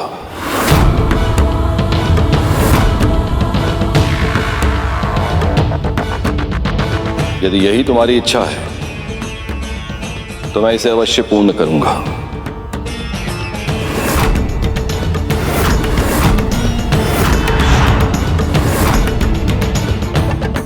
महादेव की जय हो। धन्यवाद महादेव। स्मरण रखना, ऐसा असाधारण वरदान मांगकर तुमने अभूतपूर्व शक्ति प्राप्त कर ली है, जिसकी सहायता से तुम किसी का भी दमन कर सकते हो, किसी पर भी शासन कर सकते हो।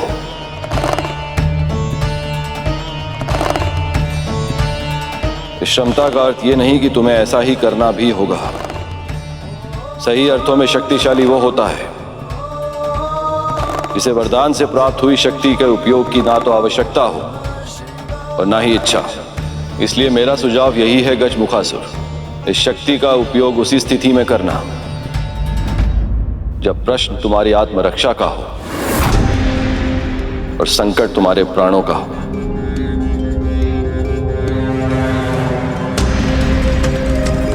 मैं स्मरण रखूंगा महादेव।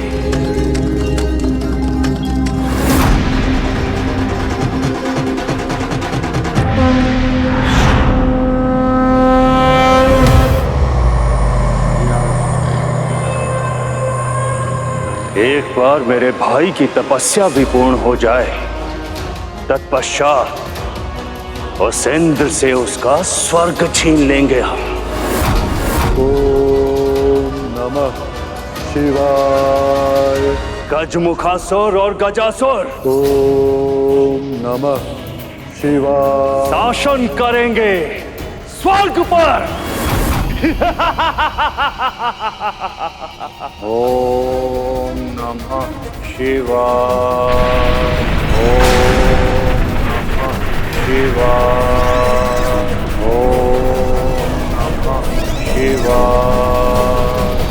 महादेव गजमुखासुर को वरदान देने के बाद जब कैलाश लौटे तो उन्हें पता चला मां पार्वती तपस्या करने के लिए कैलाश से दूर चली गई ताकि उनकी तपस्या में कोई बाधा ना आए। ये सुनकर उनके मन का उत्साह फीका पड़ गया। वो जानते थे पुत्र कामना के लिए किए जाने वाले व्रत को पूरा करने में समय लगेगा और देवी पार्वती के बिना महादेव को कैलाश सूना लगने लगा।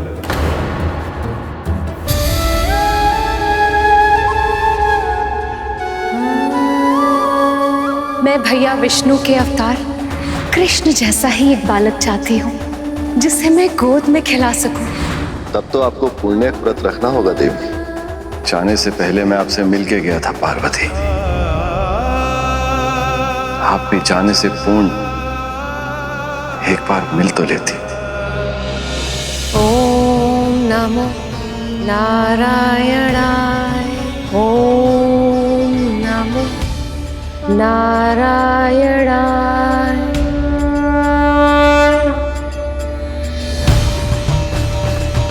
ओम नमो नारायणाय।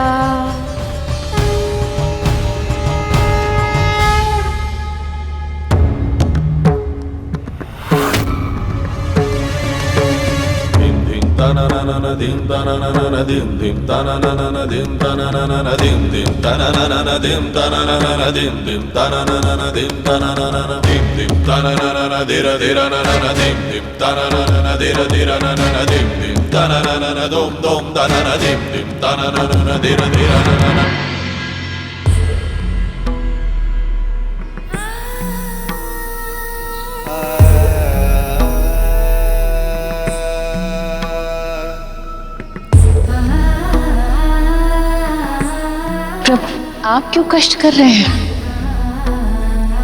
एक नए जीवन को जन्म देने के प्रयास में किए गए श्रम का प्रमाण देते इन हाथों को धोकर उस जल से प्रेम की गंगा बहाने में कैसा कष्ट प्रिय।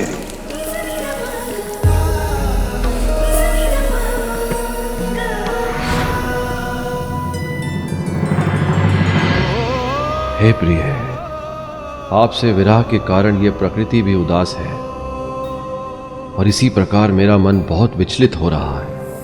ओम नमो नारायणाय। ओम नमो नारायणाय।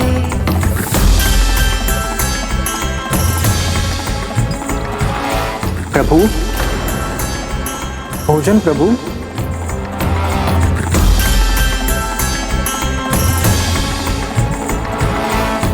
भूख नहीं है नंदी।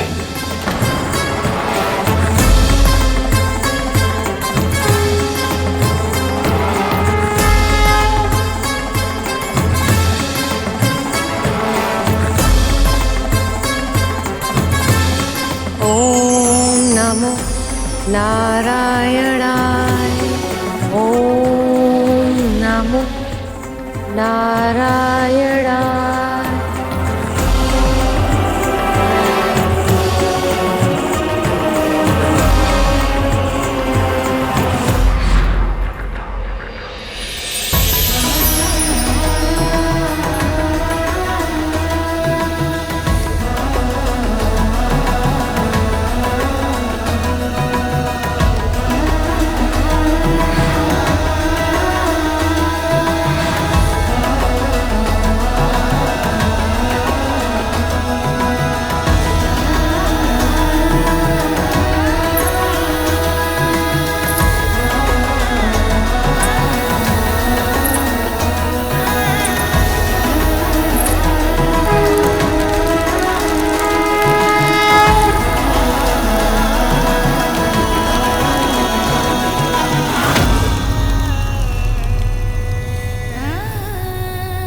प्रिय प्रिय प्रिय प्रिय।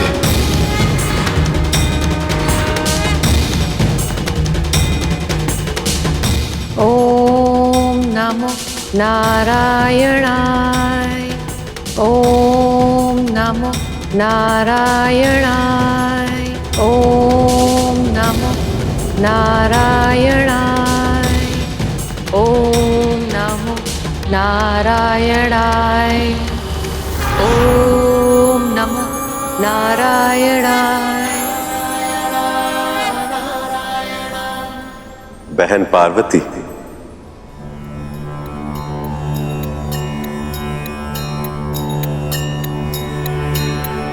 प्रणाम भैया। अपने व्रत को जिस निष्ठा और भक्ति से आपने पूर्ण किया, मैं उससे बहुत प्रसन्न हूं बहन। कहिए, आपको क्या वरदान चाहिए? मेरे मन की इच्छा तो आप अच्छी तरह से जानते हैं भैया।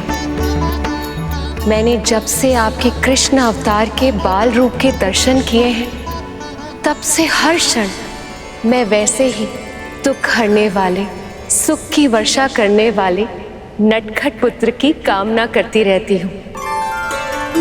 मैं भी ऐसा ही पुत्र चाहती हूँ भैया, जिसकी बाल लीलाएं मन मोह ले, जो ज्ञान गुण का सागर भी हो और मन हर्षाने वाली गागर भी, जिसके दर्शन मात्र से सारी इच्छाएं, सारी मनोकामनाएं पूर्ण हो जाएं। ऐसे वंदनीय पुत्र की मुझे प्राप्ति हो, जिसमें आपके कृष्ण रूप का एक अंश भी हो। यही वरदान चाहती हूँ भैया। ये इच्छा केवल आपके लिए ही नहीं, मेरे लिए भी सुखकारी होगी बहन। बहुत शीघ्र आपको मनवांछित संतान होगी।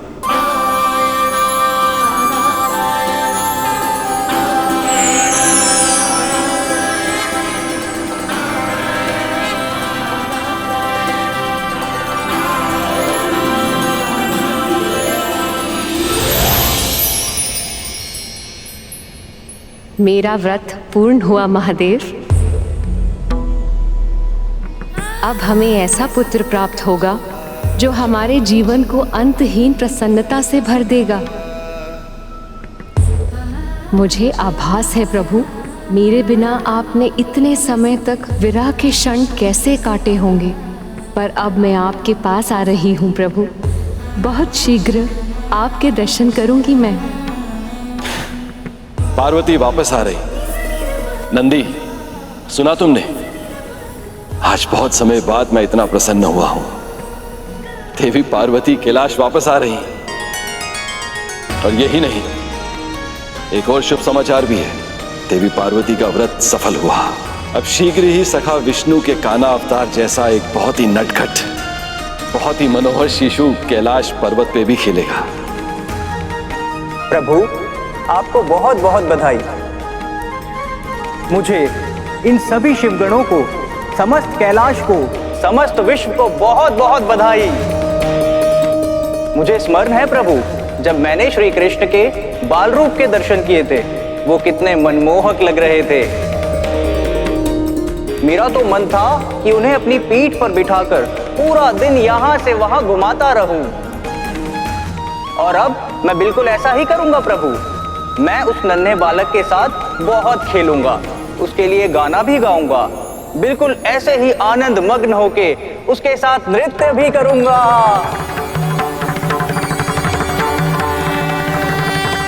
बस बस, अब मैं चाहता हूं कि हम देवी पार्वती के आने की तैयारी करें। वो इतने समय के बाद तपस्या करके लौट रही हैं। याद रहे, आते ही उनकी थकान मिट जानी चाहिए। आप निश्चिंत रहिए प्रभु, माँ के स्नान, भोजन, विश्राम, हर आवश्यकता का प्रबंध मैं पहले से ही करके रखूंगा। तुम सब चलो मेरे साथ।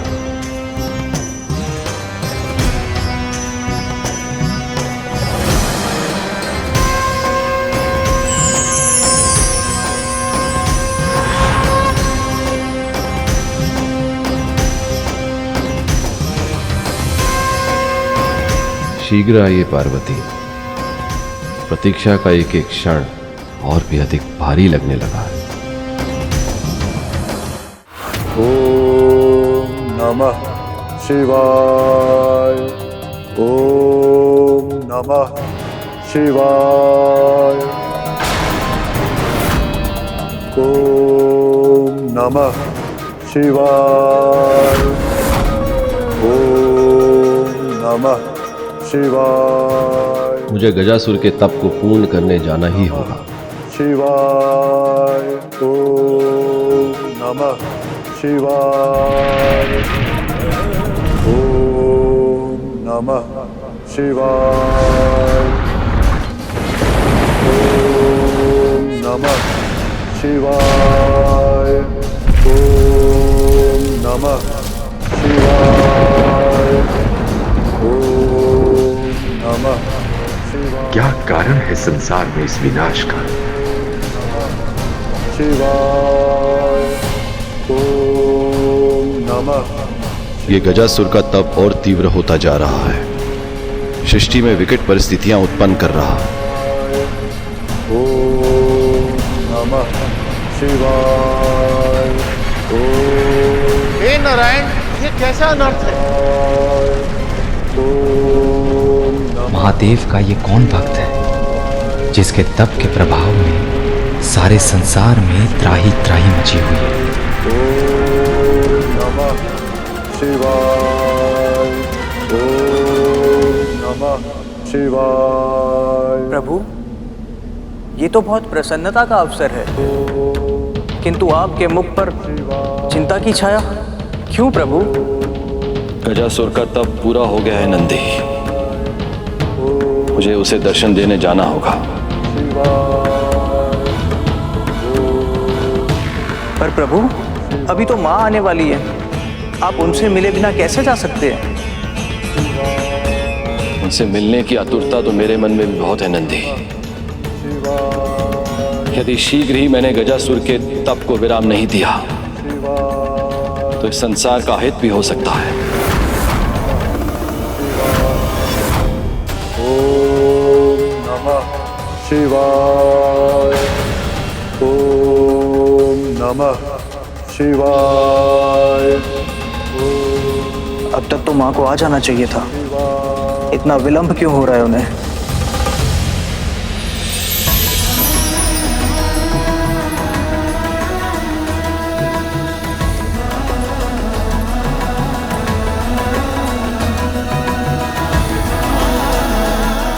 महादेव को ये फूल बहुत पसंद है, उनके लिए ले जाती हूँ। उन्हें देखकर वो प्रसन्न हो जाएंगे। ओम नमः शिवाय।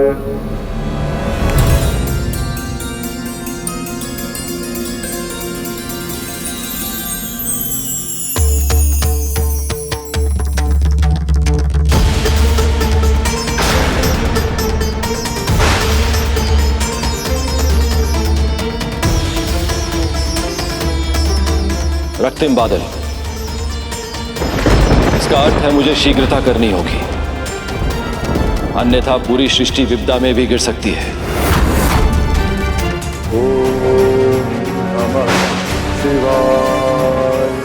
ओम नमः शिवाय।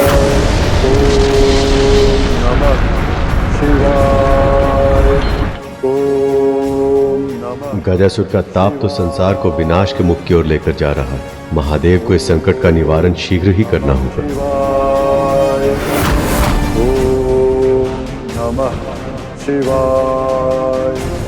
गजासुर का तप निरंतर और तीव्र होता जा रहा है। शिवाय। ओम नमः शिवाय। ओम नमः शिवाय। ओम नमः शिवाय। इस सृष्टि के हर प्राणी की तरह वो भी मेरी ही संतान है। मैं इस तप के भीषण ताप से उसे और झुलसने नहीं दे सकता, अर्थात मुझे जाना ही होगा।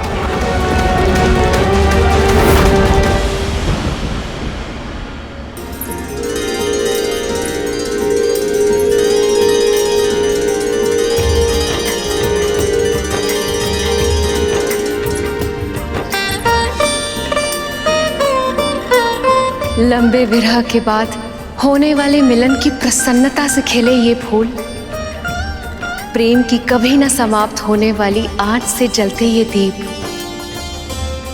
और यहाँ तक कि मेरे प्रिय भोजन की सुगंध, ये सब मुझे बता रहे हैं कि महादेव ने मेरे स्वागत की कितनी विशेष तैयारी की है।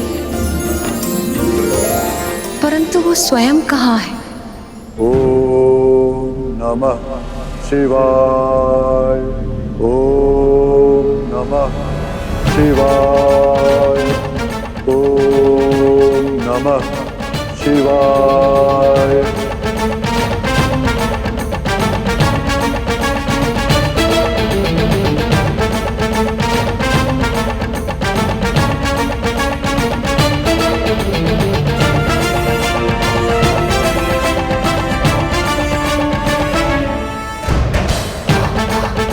शिव पार्वती एक दूसरे को मिल नहीं पाए क्योंकि उन्हें ज्ञात नहीं कि ये विरह बहुत ही लंबा होने वाला है।